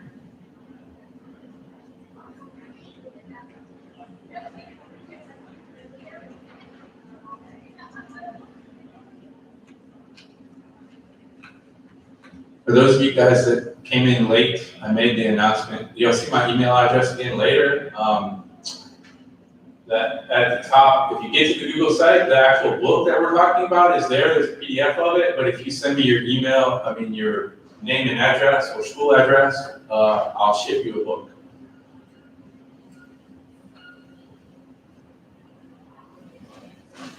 All right, let's keep moving along then. You guys can move on. You can say, all right, let's get going. So, No, I'm You just, good? the visual I had, which you had it before, just the whole, what's in my control, what's in our control, direct control, and then what is out of our control. I'm really not to focus on those as much as we'll focus on target. yeah, the target. I like that. So, if you go back to page 28, we talked about the exemplary schools approach. I asked you guys to focus on level 3 factors, put them in order. So if your order matches the exact same thing, what I want you to do is circle the effort, student effort. What they found is thinking about this effort-based graphic that you guys see here is, of course, we have ability. We've all seen this in some aspect of it, that over time, our ability actually gets less and less. We can have students, and we've seen it in sports, we see it in all kinds of things, that based on where they are at that moment, they might actually have more ability than the student next to them. But if you take that over time, and if they have the same experiences and the same learning, then that usually levels out. And so at some point, their ability becomes exactly the same. We see that a lot, especially in sports, when you see these one kid that's taller than everybody, they're doing great at basketball, then whenever somebody catches up to them, they're no longer the star on the basketball team. Simple example, but we see the same thing inside of that. Strategies. So we can increase student effort based on our strategies that we choose. Okay, we've already talked about one, which is numbered heads. That will automatically increase student effort. One strategy that should not be used, and if anybody is really a proponent of this, I can connect to this why, is cold calling. Cold calling is a strategy that we try to get kids to pay attention, but has the opposite effect. It triggers their fight or flight moment, and then they immediately shut down. The only way that cold calling works is that the student has to answer the question. So if I call on them and they don't know the answer, I have to rephrase the question and shrink it down. So is it A, B, C? They still don't know what it is. Well, is it true or false? Do you agree or disagree? At some point, they have to answer it, so you can't let them off the hook because they need to win to have some type of answer to go along with it. And very, very rarely do you see that when we talk about cold calling. So what we're going to talk about is this idea that 50% of what we're going to talk about and what we want kids to participate in comes from their belief, their self-advocacy, the belief that they can participate in class. We've all had that experience of being at a big meeting. Sorry. Again, of being in a big meeting and someone calls on you, and immediately you're like, well, do I know the answer? I'm not quite sure if I know the answer. You start second guessing yourself. That is an adult version of what we see as self-efficacy. When adults have self-efficacy and they're presented with a problem, they increase their effort by 30%. Studies show that all the time. We've seen this in the pandemic a lot, right? We got that option. Those that immediately, like, I got this, increased it, went crazy, they started searching, they're doing all those stuff. Some of us were like, I don't know if I can participate in this. We had to transition all of our in-person PDs into online. So going through that process, do you believe in yourself or not? So everything we're going to talk about. Now, why we have self-efficacy is if you follow the trail for motivation, when we talk about external motivation, internal motivation, almost always internal motivation will win out long term. So how we increase and influence our internal motivation is by increasing our self-efficacy, so therefore our confidence. So everything we're talking about previewing is increasing confidence, which is not anything that remediation does. Remediation as a whole decreases self-confidence, which is why you see less and less effort being done for students that are in remediation for a longer period of time. So, page 47. You can jump forward now again, and we have a simple graphic here to talk about what's different. Is this box right here, which is previewing for struggling students, individually or small group. we're gonna talk about what does that look like, the strategies that go along with it, how is it different? It is not pre-teaching. I am not taking what I'm going to do in my regular lesson and pre-teach it ahead of time. That's not what we're talking about. So, but everything else that happens after that can be done. Most schools do that. We have some previewing for all kids. We can do that with advanced organizers, our central question. We have grade level instruction. Hopefully we have some scaffolding taking place, some differentiation inside of that, all maintaining that high expectation. And then finally, we have some remediation. Again, we are going to need some remediation. It doesn't go away, but it's a matter of where do we spend our time. So this box, and this box is what normally is taking place in every typical school. This part here is the part that we have to really address and figure out how do we incorporate that. Just in case I haven't said enough, single most important practice for catching kids up is preview. Closing that achievement gap, for accelerating our learning, is this strategy of preview. So, think about it. If you haven't been writing down stuff in your graphic organizer, great. If you haven't, on page 49, it's the most important thing. If you're participating at home and you want to share, there's a Padlet here for you to do that. But again, I'll just kind of go quickly over the frame for our most important thing as a great writing strategy, a great summarizing strategy for students to use if they're not great writers. It's that scaffold in order for them to get to use the vocabulary strategies. We're going to talk about some of the importance of writing as we go through our strategies.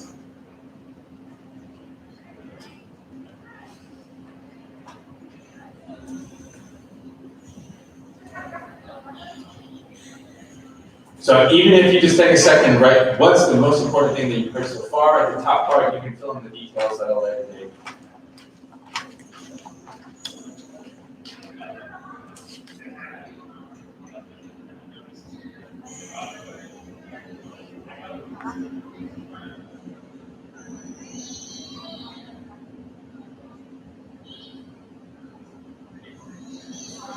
A lot of information, try to cram it in as quickly as possible for you guys to get as much from it as you can. If you go to chapter 2, we're going to go ahead and get into previewing. I bet you can predict what we're going to do with the lesson essential question that we have for chapter 2, and we're going to elaborate on it. So when you see that in chapter 2, how do you use previewing, circle previewing, underlining, put 5 strategies. There are 5 key strategies. Does that mean you can't use additional strategies? Absolutely, you can. But we're going to focus on 5 because let's get really good at these 5, and we're going to have a big impact. And we'll talk about how these 5 strategies have the biggest impact they can for previewing. So the concept of previewing has an effectiveness of it, but then we also, the strategy itself has an effect size. But then when we take and combine strategies, this is the part that the exemplary schools did. Everybody knows, like, oh, previewing, yeah, I can put what's coming up on my board. I can do lots of different things, but it's not that. It's the intentionality of what we're previewing that they did differently than what we see in a lot of typical schools.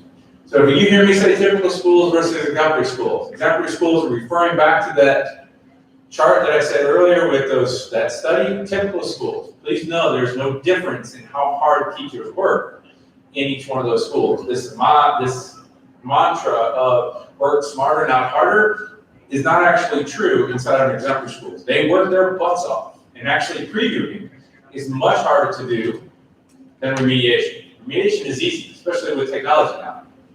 Much easier to do than previewing. So we have our 5 strategies, our advanced organizers. Our advanced organizer again, which is one of our strategies. So I'm going to touch base. I am not going to go through all of these components inside of this. And the reason why I'm not going to go through all of them is because the book itself has got lots of detail inside of it. So the idea of the book itself is that this would be, as teachers, go to, and what do I have to do? What does that look like? How do I do that? What are the important pieces of that? Because previewing a strategy, how do I preview a vocabulary strategy is different than how do I do that. So I'm going to hit some highlights for these strategies as we go through all of this. Most important is on page 59. Which is the concept of when previewing occurs. Previewing occurs 1 to 3 days before the lesson happens. Is the ultimate Doesn't mean I can't do it the day before, the day of, but the ultimate impact, the greatest impact is 1 to 3 days before. Also, you'll see under there 60 to 70% of your time. So if you imagine in your school, in your classroom, the percentage of time you spend on remediation, the percentage of time kids are on the computer or you're being pulled out, all of that. Take all of that time and shift it so that 60 to 70% of that time is done previewing content. 60 to 70%, 1 to 3 days. The 1 to 3 days, really, really important, because if you have looked at the Ebbinghaus's forgetting curve, 1 to 3 days, if you do it before that, then they most likely forget everything you previewed. So you have to hit that money spot of 1 to 3 days. The other way that I think about it is Velcro. We all know it's 2 sides of Velcro. If you do previewing too far in advance, and then you come across and give them more information, I'm basically doing the same side of Velcro, nothing sticks. Whereas if I do one half, 1 day, 2 to 3 days before that, and the other half, now it has something to stick. Sorry about that.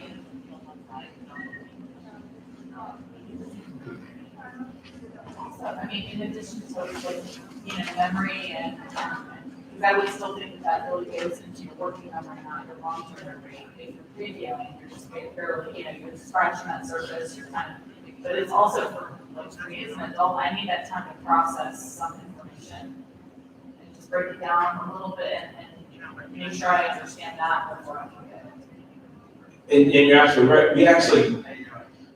Our brains are designed to forget information. So it's okay that the kids forget some of the information inside of that time. And like I said, I process a little bit, and then maybe in my unconscious, and all of a sudden I'll say something. We've also had that experience where kids are like, you ask them a question, like, I don't know what you're talking about. You give them just a teeny bit of information, and they're like, oh yeah, exactly. So that's all, like you said, that's all within the brain. I have it. It's there somewhere. I can't pull it out. Or maybe I don't have it at all. So a lot of times when they have that reaction, they have that in their long-term memory. They just haven't figured the pathway to pull that information out. They haven't gotten that trigger yet. So when we look at this, we really want to focus on this component. So again, when we talk about review and remediation, we're going to have both of those. If they're successful, I'm not going to get much into this, but if they're successful on their main lesson, and you don't need to do any remediation, then about once a month for a year-long testing cycle, you should stop and review the most important content that you've done. Whole nother thing, that's part of acceleration that supports their learning. Again, because after 30 days, the likelihood of us remembering some of that content goes away. We've all experienced this also, so this idea, it's hard to say when we talk about learning loss. Learning loss isn't about not getting access to content, it's actually not having enough frequency to do that. That's why most of us don't remember algebra. We don't use it very often. Those format words. Yes, you remember like 4 words, and usually they're cuss words that you write. That's what we learned, or like the simple I and bye, and that's it. Exactly. Mine was French and to say shut up. That was the only thing I can remember. Because that's what the teacher said to me over and over again. Yeah. So we're going to talk about this. So let's talk about previewing strategies. Earlier on, I said the knowing and doing gap. So what I have here for you guys, this is not in the book, it's only here. But again, the knowing and doing gap is not an education thing. It's a worldwide thing. It's in manufacturing businesses.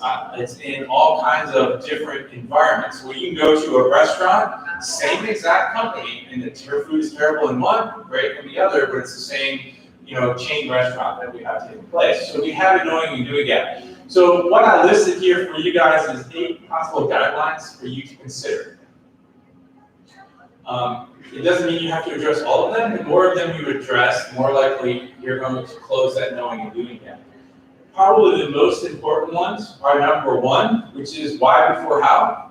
It is what most teachers forget. Why do you have a word wall in your room? Because my administrator told me to. I made sure that they could see it by putting word wall up on the top, so that way no one can miss it. But why we have that is for reading and talking and writing and all those other components for students, for struggling students. The other one is, we come down to the last one, is what leaders do and how they spend their time and how they allocate resources matter.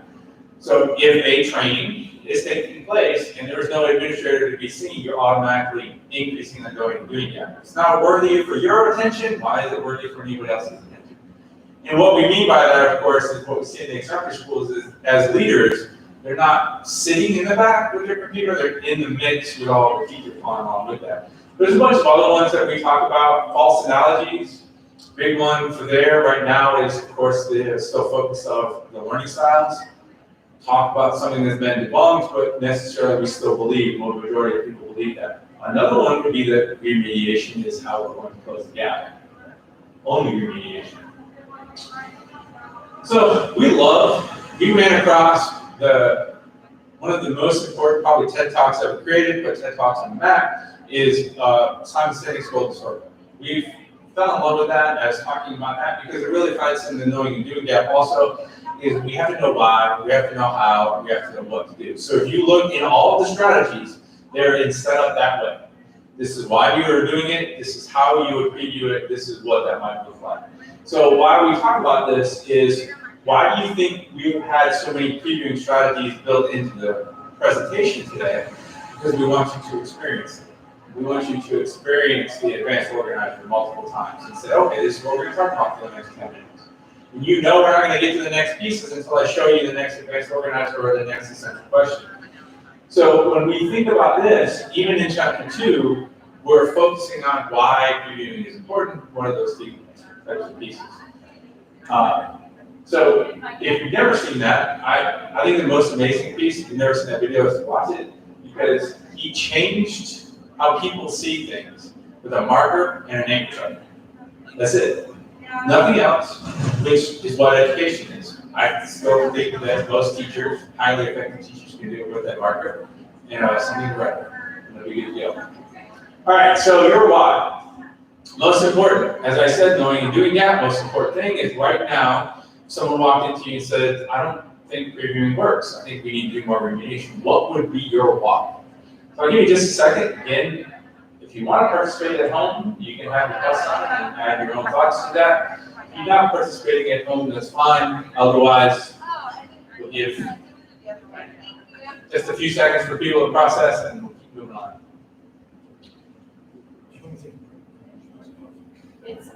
No, I'm good. I'm gonna just call through if you're good. Because I can't see anybody, you're the only person that's sitting here, so if you want to break, you get it. Yeah, no, I'm good. I'm good. I can go straight through. You're good. Yeah. All right. So as we're talking about this, I'm talking to you guys at home. Hopefully you're listening, not paying attention, and getting a chance to get up, stretch your legs. Make sure you do that because you're sitting there. But we're going to just keep kind of going through so that way it's a long week, I know, for everybody. So let's talk about this. We have 5 of them. We're going to talk about them in order of how they connect. So they're not necessarily in order of importance. But for example, we're going to talk about vocabulary first. Because vocabulary, if I do vocabulary strategies as a preview, that most likely is going to impact writing as a preview. It's most likely going to impact my advanced organizers. So I've already identified how we've done vocabulary in our advanced organizer. So if I pick out the vocabulary that I need my kids to do, I would then put them into my advanced organizer so that way they would see them. So what are the essential things that students must know? Of course, this can't be every vocabulary word that you have to teach. We're talking, of course, and it goes through in the book, all of the strategies and things that you need to focus on, the tier 2 words versus tier 3, any of those components. But I really want to focus you guys on page 89. So we're going to jump a whole bunch of pages, mainly because it's 3 hours, but also because it's all in the book, talking about what we mean by vocabulary instruction for you to reference. This is probably, the reason why I'm pulling this up is because it's actually one of the most important things that most teachers don't think about when they start talking about vocabulary. If I ask you guys to list the top 3 vocabulary strategies that you see inside of your school, absolutely one of those 3 will be a frayer. Every single place will always be a frayer. And it is one of the most misused vocabulary strategies.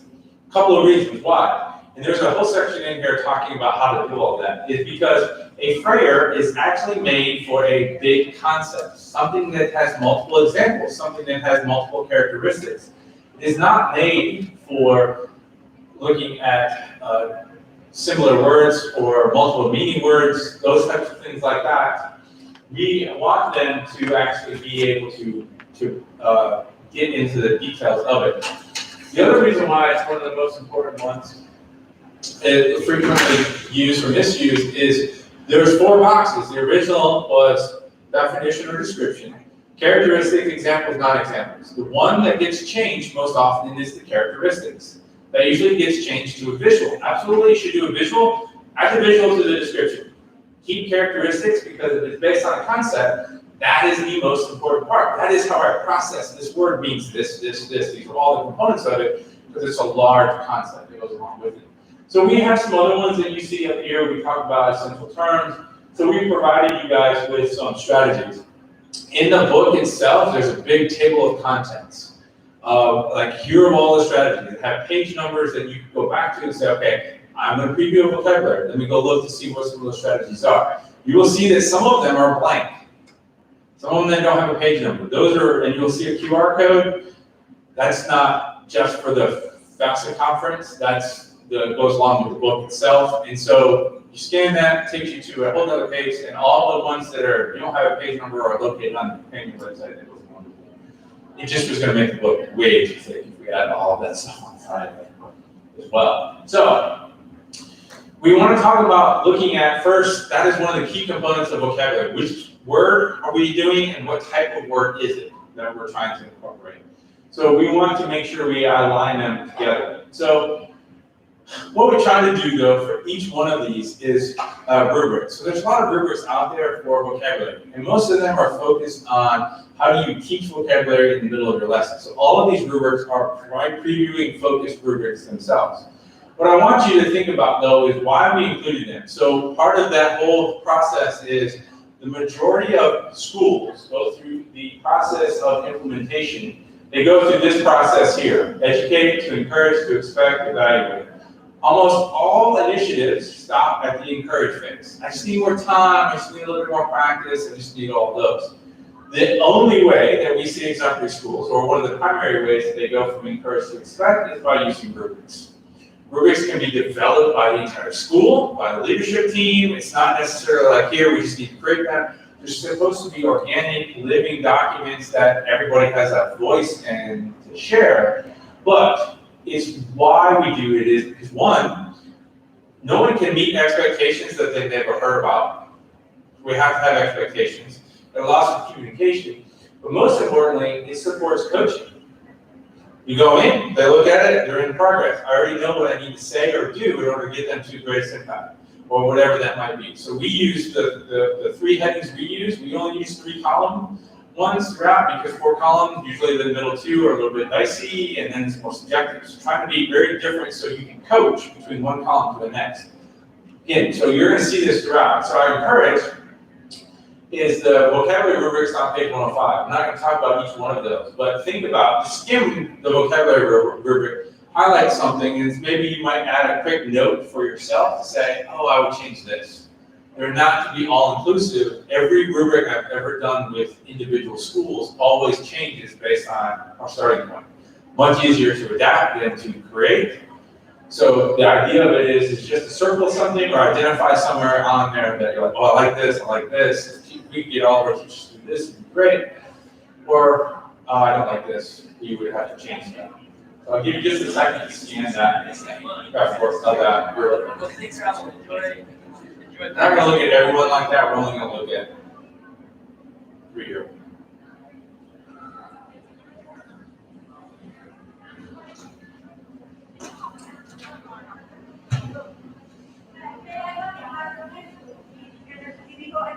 We're going to look at them until Nicole says she's ready to. Alright, like you said, you have it. Look at it later.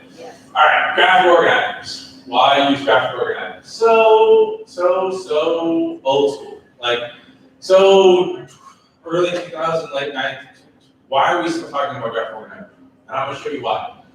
So we know this is really important.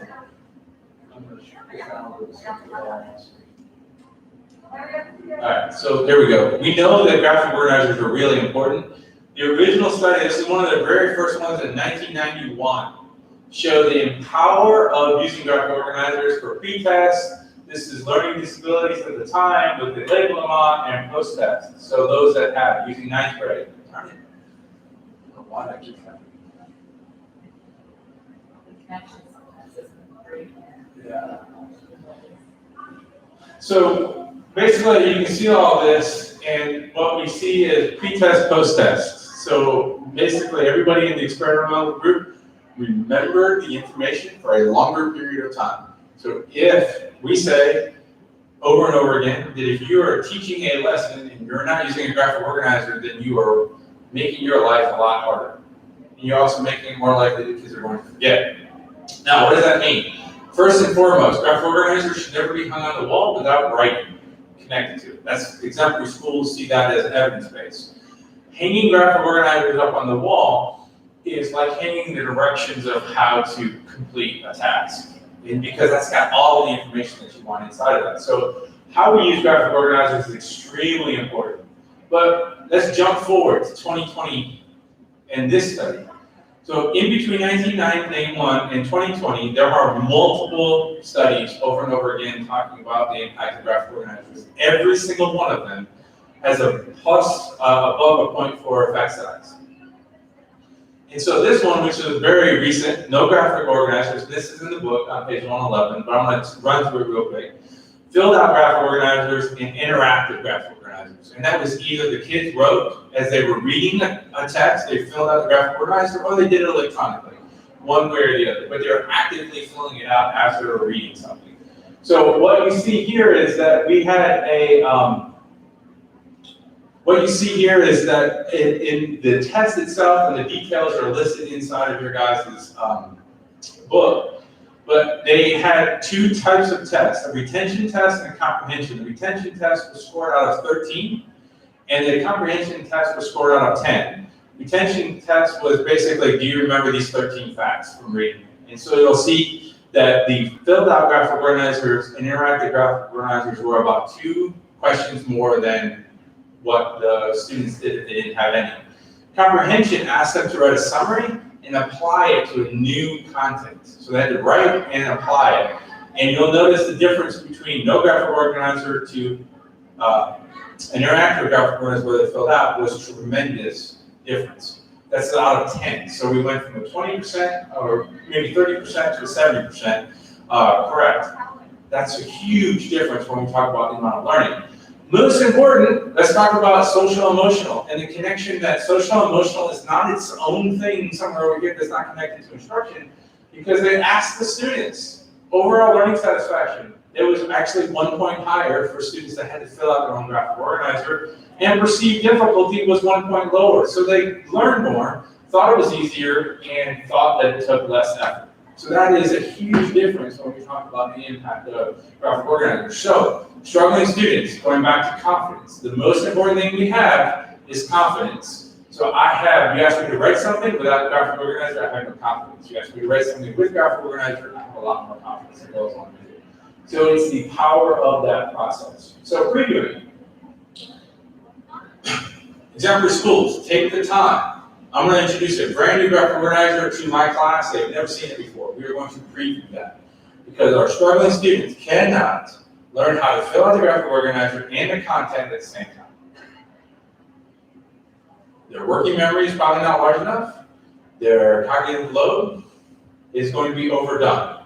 So we have to separate that. That's what the exemplary schools did. They separated. Let's talk about in our pull-out session, in a small group rotation, somewhere along that 1 to 3 days ahead of time, we're going to fill out our graphic organizer using stuff that does not matter, that they're familiar with. Maybe I'm doing comparing contrast graphic organizer, so I'm going to compare McDonald's and Wendy's. I'm going to compare 2 sports teams. I'm going to compare whatever they want to. But it's about teaching them the process of how to fill that out. And then they have some practice with it. So that's the goal of what we're talking about with this. On 115, we really get into the idea that there are specific graphic organizers for specific thinking strategies. So cause and effect is one. This one right here that you see here for Venn diagram, for compare and contrast, it's the best compare and contrast graphic organizer you can use. And for Venn diagrams in exemplary schools aren't seen after 3rd grade. Not because they're not good, but because they are not complex enough for what we're trying to get our students to learn. Matrix. So we had matrix earlier on when we did our vocabulary. Why is the matrix so important? Matrix is just a table, but anytime you have to compare three things, two things we use to compare and contrast, we're going to do more than three things, we're going to use a matrix. Why? Is because if you look at this example, I have the types of clouds, I have characteristics, mnemonics, illustrations that go along with it. So I can ask them to compare and contrast two, I can ask them to find patterns, I can ask them to analyze the relationship between their illustration and the characteristics. I can do 3 to 4 different higher order thinking and reading comprehension strategies with one graph organizer. The matrix is one of the most popular graph organizers seen inside of those schools because you can do so many things with it. You can move past compare and contrast. If I'm determining a pattern amongst this, I actually have to compare and contrast and then determine a pattern. So I can do a lot of different pieces of it, and they build off of each other as we go through it. So there's a section in there that talks about that connection again to text structures, nonfiction text. Just changing that focus on it. Most important, one of the most important things is what types of text structures are teachers in science and social studies talking about. ELA is teaching them about the text structures. But as a science teacher, I would immediately go, okay, let's look at this article, let's look at our text features, let's look at these pieces of it. What type of thinking do you have? It could be on water pollution. Water pollution could be problem solution, or it could be cause and effect. How do you fix it, or what's the causes of it? So just because we have a topic, we can have multiple different components that go along with it. So we really want to connect the graphic organizer to the thinking strategy, and that's easy to do based on your lesson itself. So, jumping down again, guess what? There's a rubric for graphic organizers. We're not going to talk about the next two, we're going to breeze through over the next two pieces real quick. If you look at previewing graphic organizers, get page 138, identify, give you a few seconds to look at it, skim through it, see what the characteristics are, that we have the criteria that we have on that side.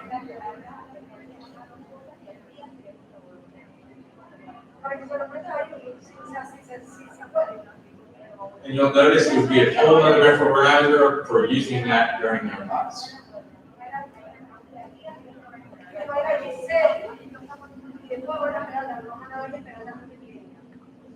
Okay. Building and linking, background knowledge. Probably I'm not going to spend a lot of time on this. One of the cool things about it is, if you guys go to this fun activity, is you turn page 144. There's a little section about KWL and positive deviance. Can't ask you guys to raise your hands, but how many people have heard that term before? And if I ask you to do a KWL on positive deviance, does that make any sense? No. So this is what we're talking about with activating background knowledge versus linking. You must understand where your kids are before you use a strategy like KWL. KWL is not a great strategy to use if your kids have no background knowledge. That is a linking strategy. It is most important for something that I already know. You might do a KWL about a dog or a cat, but I'm not going to do a KWL on mitosis and meiosis because I would do a pre-assessment 2 weeks ahead of time so I know what they still remember from class. So on page 140, you go back a little bit like this. Just so you know, positive deviant is basically what those exemplary schools are. Is they have the same resources, the same available information, but they get markedly better results. One of my favorite things to talk about. So page 143 has got some really good questions to ask. Is this a brand new topic? Then I need to build background knowledge. I need to pick a strategy that builds background knowledge. Or is it a linking prior knowledge? So again, thinking about our Velcro, I have nothing to stick it to. Then when I teach a lesson, there's nothing there. So I have to give them something ahead of time. If I give it to them 1 to 3 days, then I have that aha effect where they go like, we kind of talk about it. I don't remember exactly. And then you give them a little cue and then they're running right towards that. So going back to it, again, pick the strategy based on those questions. KWL is a go-to. That's why we're pulling it out there because again, it's like the Frayer. It's used a lot in a lot of schools. And it's not necessarily do that. Some strategies have the I know, I wonder, whatever it is that component is similar to it, but not exactly the same thing because it has to do with not what I want to know, you're just kind of, it's a little bit the same, but not exactly. So,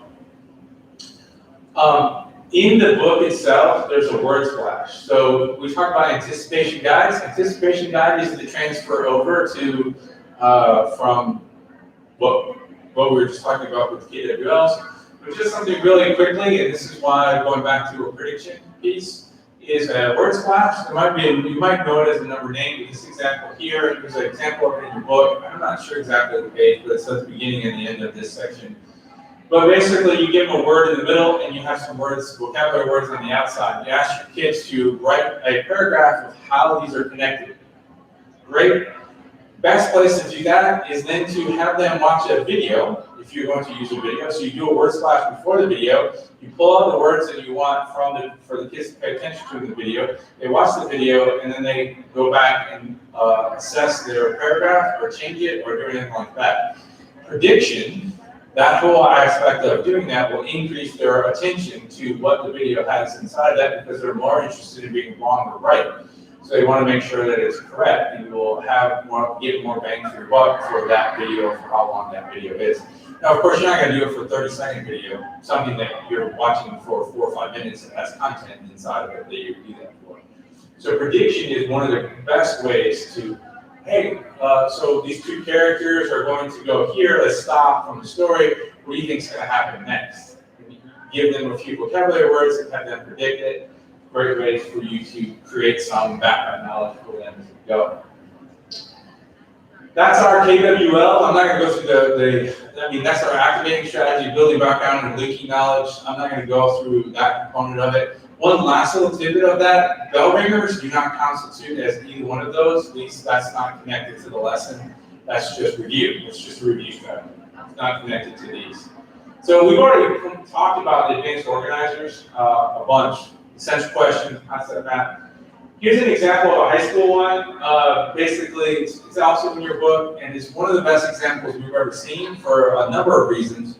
But most importantly is it didn't take the teacher any lamination, didn't take them time, took them a piece of anchor chart paper, throw it up on the wall, and draw it out for the kids. Other components of why it's so good, we got examples inside of this, and if you look, there's visual cues. They're in different shapes and different colors. If I took this, said, I want you to study this for 2 minutes, and I took it away and said, redraw it. About half of us, because I've done it over and over again in workshops, half of us start writing down the words, the other half of us start writing down the shapes.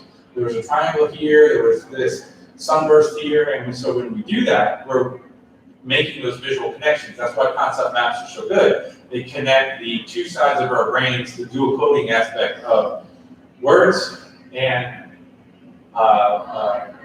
visual, and how they're connected.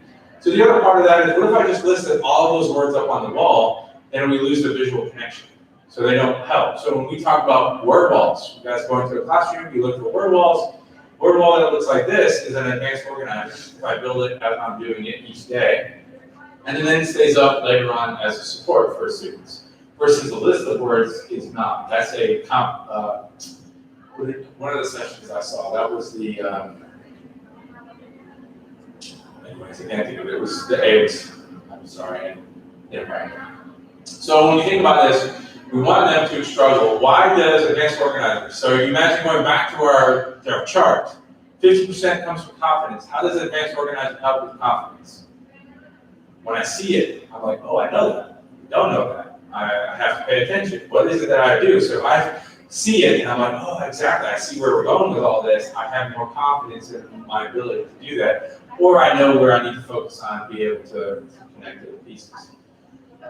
The last strategy. So we're going to hit this previewing strategies one more time, and then we're getting close. I'm going to get us out here by 4 for everybody.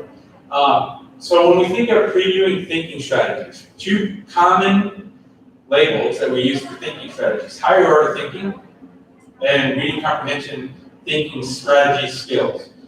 We can call them skills, strategies, whatever label you want to go about it, but cause and effect is one. And so on the other side of that, we have things like analyze relationships, determining patterns. We have sequencing on reading comprehension. We have inference in both camps. So higher order thinking, when we're going to infer, we're going to do that in both camps. So we see there's a lot of connection that go along with it. The majority of the struggles that kids have is within the thinking strategies. So when they go to how do we get to high expectations, almost all high expectations require rigorous thinking or deeper learning, whatever label we want to give that. We want kids to take that, pull it out, put it in their working memory, turn it around into a blender, and come out with new content. We want application of that. So previewing thinking strategies is so key. So if you look through your new standards or the standards that you have that you're still teaching this year, and just circle anything that has to do with higher order thinking. Those are all places to preview. What do we mean by preview? Very similar to the graphic organizer, is that we actually want our students to preview how to do the thinking strategy without content. So the best way to do that, the best visual that we see for that is anchor charts. Very, very simple. You can see on this example, here's one for analyzed relationships. Why is this so important? Two things. The signal words, those are the most important things on an anchor chart, and these steps. When we're previewing this on an anchor chart. If we don't have those two things, then all we're doing is we're missing the opportunity for our kids to practice. So every single time I do an inference inside of my classroom, here are the signal words. How do we know we're inferring? Because it has these specific signal words. What are the steps in the process? To the point where the majority of times that we see the number one reason why kids struggle with inference is because they skip a step. And that step is determining a pattern of the details of the information of whatever it is that I'm asking my kids to do. So imagine 3rd grade, 4th grade, 5th grade, 6th grade, year after year, we're talking about inferencing. And we see inferencing, main idea and details, it turns into inferencing. I have to be able to determine, compare and contrast this detail and that detail, which ones are important, which ones are not important. And then we usually typically go, well, now tell us what the main idea is. But the step that we need to teach the kids inside of that is, now look at all the details that you said are important. What pattern do you see? So before I teach inference, I need to teach the higher order thinking skill of how do we determine patterns. And that is what gets us to being more effective at inferencing. But we go through the same process, a lot of different anchor charts that we can go through. But basically, we're just trying to get our kids to find this information. Somewhere, somehow. So we have it visual, digital, we have it in our classrooms, as many places as we can. To the point that I would say that if you walk into any classroom after 2 weeks of start of next year and you don't see a higher order thinking or a reading comprehension anchor chart, then that's a conversation to have with the teacher. Because immediately those kids should be start talking about these topics and what the signal words are and have that support for them as they go through that process. So there's a lot of different ways in which they can do all of that. So the key thing is in the book itself, there's 2 examples of how a teacher would do a think aloud for these. Not content specific, all without specific content. We don't need them to learn how the content and this process together, we just need them to practice the process. Really, really important. So then we get to the last piece, which is writing strategies. So if you imagine, we started talking about vocabulary, we started, and from there we went to vocabulary graphic organizers. All of that is building up to, we need vocabulary to write, we need graphic organizers to support our writes. When we think, how we think is input, that's what's in our brain, the output is what we say or write. So we can say it, but what we do know is, again, bringing back to our evidence base, 91% of those schools focus on writing to learn in and around nonfiction for 5 years or more.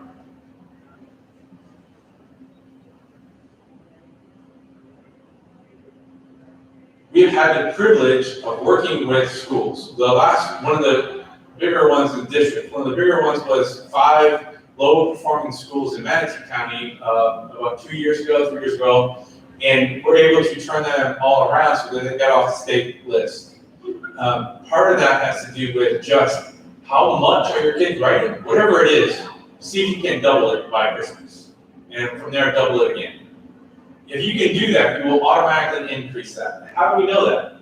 Why writing matters is there's a lot of studies that show that over and over and over again. We focus so much on all the reading comprehension strategies, absolutely important. But the output and application of that is through writing. Most kids don't like to write. It's not because they don't like to write, it's because they're not really taught how to write. They don't have the structure. The most important thing, my kids are struggling with writing. I give them the most important thing, framework. I don't ask them to write a paragraph, I give them a frame in order to get them to be used to it. So this meta-analysis study, which came out in 2011, looked at the connection between writing and reading comprehension. Everything that they said, these are the 4 main takeaways that you see up here, which is basically it improves reading, it improves vocabulary retention. When you write about vocabulary, you improve your vocabulary retention, therefore when I read something, I'm more likely to remember the vocabulary from that. Increases reading fluency, word reading, increases their actual overall reading comprehension. We saw that earlier in the study for graphic organizers. When we took the graphic organizer, we asked the kids to read from it. Their comprehension went through the roof using the graphic organizer because they had to write. So, problem is, writing takes time. So it's an investment. I'm either investing now or investing later to do remediation. If I invest now, I'm giving more time to write and more time to process and move it from working memory to long-term memory, then the less I'm going to have to remediate in the future, and the more my kids feel better about themselves. Here's another one that I just threw in there just for the heck of it. Most important is this is 4th, 5th, and 6th grade students, and they were taught how to do constructive arguments inside of historical reading, or argumentative writing, I mean. And so after 6 weeks, our argumentative writing was at an effect size of 0.71. 0.71 after 6 weeks. That is way above the 0.4 threshold, and because of that, there's studies all over the place about how you can increase fraction knowledge by incorporating writing. And I know your guys' standards now have that crossover of incorporating, which is great. Those are the things to not ignore, to embrace, to say, yes, we got to go down that road. But most importantly is, if you want kids to learn something about it, you have to have them think about it. They're not going to learn anything if they never think about it. So the best way, easiest way to force every single kid to do that is through writing. And I put this on here for storage and retrieval because writing is the retrieval of it. And so, and also is a reciprocal. So every breakdown learning to the simplest task is, how do I get information into the brain? And how do they pull that information out on cue? So the more they do that, the more connections they make between the vocabulary words, the more likely they are going to do all of these components. Storage plus retrieval, and that's what we did with graphic organizers. We increased the likelihood of storage by putting it in a visual. We asked them to retrieve all that information by having them write from it. So it works pretty nice.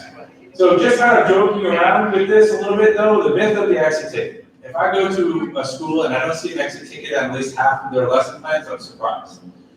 Part of that is because what we want them to think about is an exit ticket is not actual strategy. It is a summarizing strategy, which means I'm going to ask my kids some version of a question before they walk out the door. Great, absolutely going to do that. Let's replace every exit ticket with a specific writing strategy. The important thing that we did earlier today is an exit ticket if I ask my kids to do it before they leave.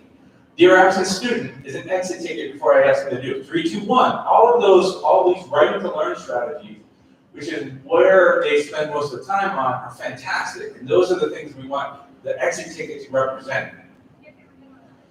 And that's what we mean by the myth. There is no giving them that at that point doesn't increase the overall effectiveness of the lesson.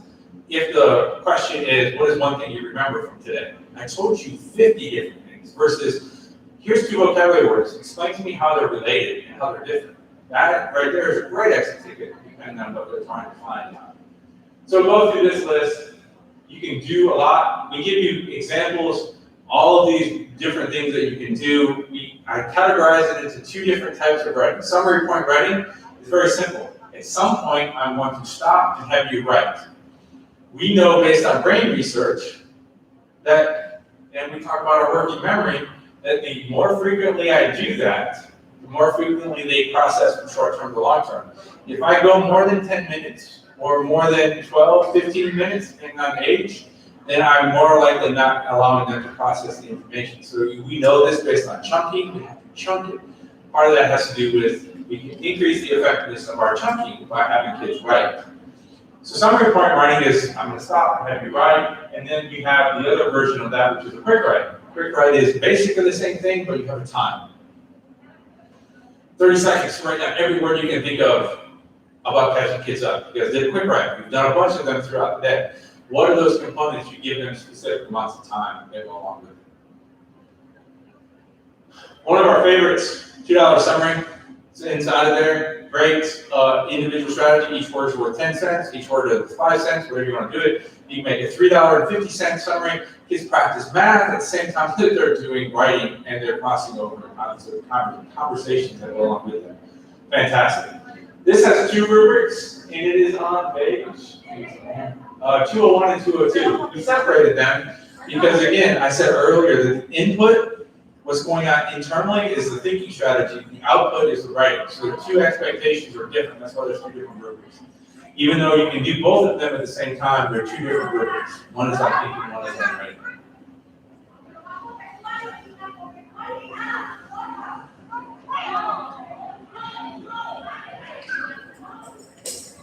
Hopefully you guys are staying with us at home. He worked hard. So good news in lots of stuff. I'm gonna hit the last concept real quick with you guys. And this really comes down to how do you make it happen. So just like Nicole, you said at the beginning of this, we talked about the research, the why, going back to the confidence. We need kids to be confident about that. How do we get them to be more confident? We preview specific things that are going to help with their learning, that are based on brain science, not just based on how they feel, but based on that learning science that we have. Now, what does this look like across the board? One of the reasons why not every school does previewing is the discussion of this plan. One of the big misconceptions of previewing is that if you're a support teacher, that you are going to be the one that previews the content and determine what to preview. So if I'm a ESE teacher, or an ELL teacher, I have to determine what I should preview for those kids based on their IEP or based on where they are. That's not actually correct. So when we think of our process for previewing, this is the difference between one of the differences between exemplary schools and typical schools is how they plan. The key here is right there. Planning takes 1 to 3 weeks prior to teaching a lesson. That is one of the biggest reasons why previewing does not go from the knowing to the doing. Because in order for my special education teacher or anybody that's going to support this process in any way, shape, or form, they have to have the information ahead of time so they can figure out what it is. And the other component of that is the grade level teacher who's teaching that subject area determines what to preview. So I would be able to send over to my support teachers, here's the 3 vocabulary words, their concept vocabulary, and then let them decide how they're going to go about doing it, what order they're going to do it, when they're going to do it in this 1 to 3 days. But at least identifying it, because we don't want the interpretations of each one of them. Hardest thing about it, but most impactful. Biggest component as we go. Really leads to teacher efficacy, because my first year that I jokingly said I was terrible, I really wasn't bad. I feel bad for all of my kids, but I had a co-teacher who was his first year, and he was a wrestling coach. I think most of the time we just walked in and go, "What are you going to do? I don't know what you do today. It's your turn, flip a coin, decide who was going to do what." That's not necessarily how it is nowadays, but still the point where we know that there are a lot of co-teachers and support people that walk in the classrooms and have no clue what's going on. And you can't preview if you do that. You can put them on a computer and say, okay, go remediate, you can do that, you can't do the preview. So what we're looking at though is purposeful planning isn't about just incorporating it, but when we go back to our level 1 factors is how do I hold high expectations inside of my planning? That's going to be done. I saw it through the best standards. It sounds like you guys don't have to take the time to unpack your standards. So you're going to be giving your goals, your specific process goals. So you have your high expectations. How do we take that and build on our planning piece to say, let's do this, this, and this. This is not factor 3. These are the high-shield strategies we're going to pick in order to make sure that we hit all of those components. Because our target, again, and let me make sure that that's a target. At some point, your goal is to get to 60, 70%. If you spend next year doing 10%, 20% of the time you're previewing, and only 70 to 80% of your time in remediation, it's going to be more beneficial. So no matter what percentage you do, the more time you spend in previewing, the better it will be. Because guess what? The more you spend in previewing, the less you have to do in remediation. Because the kids get it the first time, they don't feel bad, so on and so forth. They get more effort, and that builds on itself. They get more effort. And next thing you know, you have a bunch of happy kids on your plate. So what we did for you guys, if you guys look on page, I think it's 218 and 219, there's an example lesson. We just pulled a lesson, put some, whatever terminology you want to use, those are the terminology we just got. Learning activity, formative assessment, learning activity, kind of going through that chunking process that we know everybody should use. And then on pages 220 and 221, we gave a whole list of ideas of how you would preview that lesson. So if I'm looking at this lesson, this is what we decided. I created that lesson 2 weeks ahead of time. I sit down with my team, all the same grade level. What do we need to preview? I'm thinking about my kids. Here's all the stuff that we're going to add to all of that. Notice that we plan the lesson first, preview second. Lesson first is because we have to maintain high expectations, and those are not focused on students. Here's what we need to do for them to hit these goals that our standard is saying that. Now, yes, we want to think about our kids. I said, okay, now let's think about our kids. Well, these 3 students are going to struggle here, these 3 students are going to struggle there. Do we have time to preview? Yes, let's preview. If we don't have time to preview, we scaffold. We figure out a way to get them moved up. So we still have to figure out some terms, but we always have higher expectations first. Okay, so there's a couple of examples. There's actually a previewing plan template. What's important inside of that previewing plan template that's in the book is really just questions. It's just guiding questions for you to think about what you would do. The idea of it, and we've seen it done a bunch of different ways. This is one of the most effective ways we've seen it being done, which is the grade level teacher would fill that out and then hand it over to the support staff, if that's what we have doing that. But that gets us into the consistent and pervasive. That's one of the things that we have to really focus on. One of our mantras is that, yes, you may do a graphic organizer here. You may do this here and there. Is it consistent or pervasive with the high-yield strategies? So Marzano, earlier I said that study 1, Marzano's study was demonstrated that we constituted highly effective teachers based on using strategies that are above 0.4 75% of the time in their lessons. It wasn't about the overall outcome, it wasn't about school observations. One of the best ways to think about it is, are we using high-yield strategies? You might be able to now look at their growth rate for all the types of students they have inside of their classroom. So, 2 different types. We have individual and school-wide. The book itself only has previewing with individual teacher, classroom support, or grade level team. 3 different versions. The hardest part about this is I can't tell you this is the one way you should do it, because its staffing is different for every single school and every single grade level. So one grade level, you might have classroom support pushing in, the other grade level, you don't. So that's the part of it where we think about it. Now, previewing school-wide, really good for middle and high school, that's on the companion website. So you can go to that, and it's got all the different models that we have there.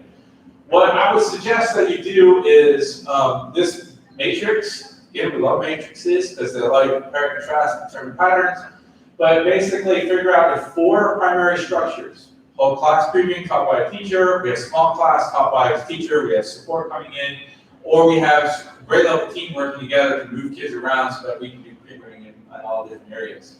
One of the things that if you notice, every single one of those has a person. You cannot preview without a person. It has to require an adult.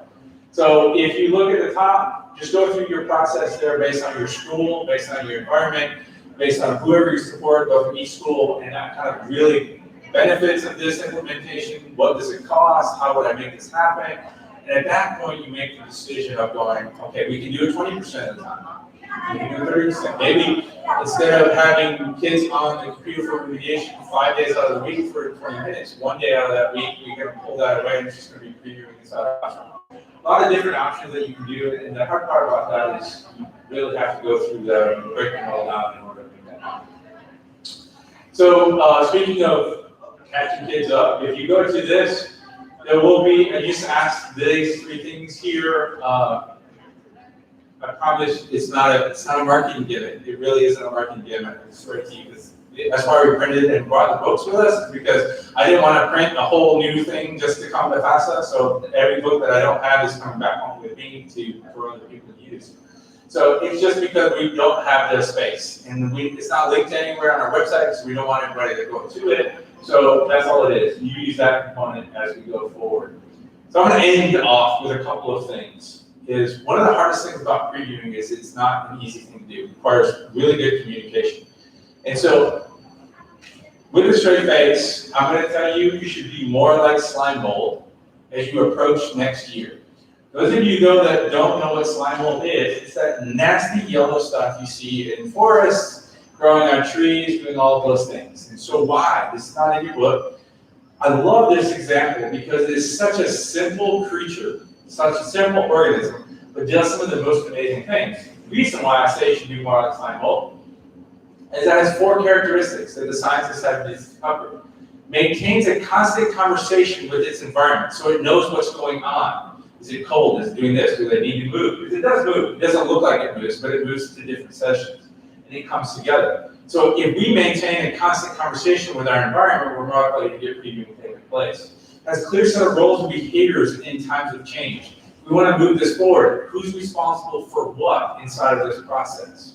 That's such an important thing. Fosters behaviors that promote healthy, rich environments. When we talk about collaboration, it's such a way to invite that healthy, rich environment. And most importantly, is it's still alive. Does not have a brain, does not have any functional things besides the fact that it works together, pays attention to what's going on, and is self-determined to continue to move forward. So it has self-efficacy. It knows that it will figure out a way to survive. So as you guys move forward and think about all of this stuff, try to think of slime mold as you go, and if that's the last thing you think about reading, it's way worse things than that. So my final question is, am I still a lone nut? Or do I have at least one or other people in the background that might stand up and join me as I start doing my crazy dances that I've had done so far this entire presentation? So those of you guys that have joined me at home, definitely thank you for having at least one person in here. I appreciate that. I know it's been a long conference. So thank you. There's my email address and Twitter. Love to connect with any of you guys that do anything on Twitter. If you're interested, here's my 30-second plug for the company. We do a train your trainers for these, so that way you can train staff. These are designed mainly for teachers to take and go back and utilize in the classroom. We have one that's coming up on July 15th. We do it virtually, or basically we do a blended model of it, where we have 3 2-hour sessions over 2 that we do in order to support that. So you can go to learningfocus.com events to see that if you're interested. Otherwise, reminder, anybody on virtual that wants a hard copy of the book, because the PDF thing that's on this website will actually go away today.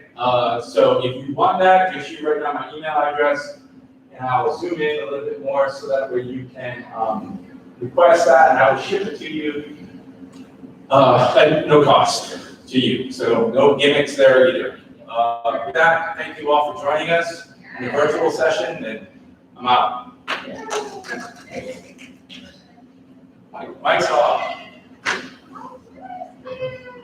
If you have, I should say, if you have questions, thank you so much. You're very welcome. And if you want to take a few copies for people that might. I actually would love to. I'm trying to think, before you give me, let me just think. I have a small box there. So there's important.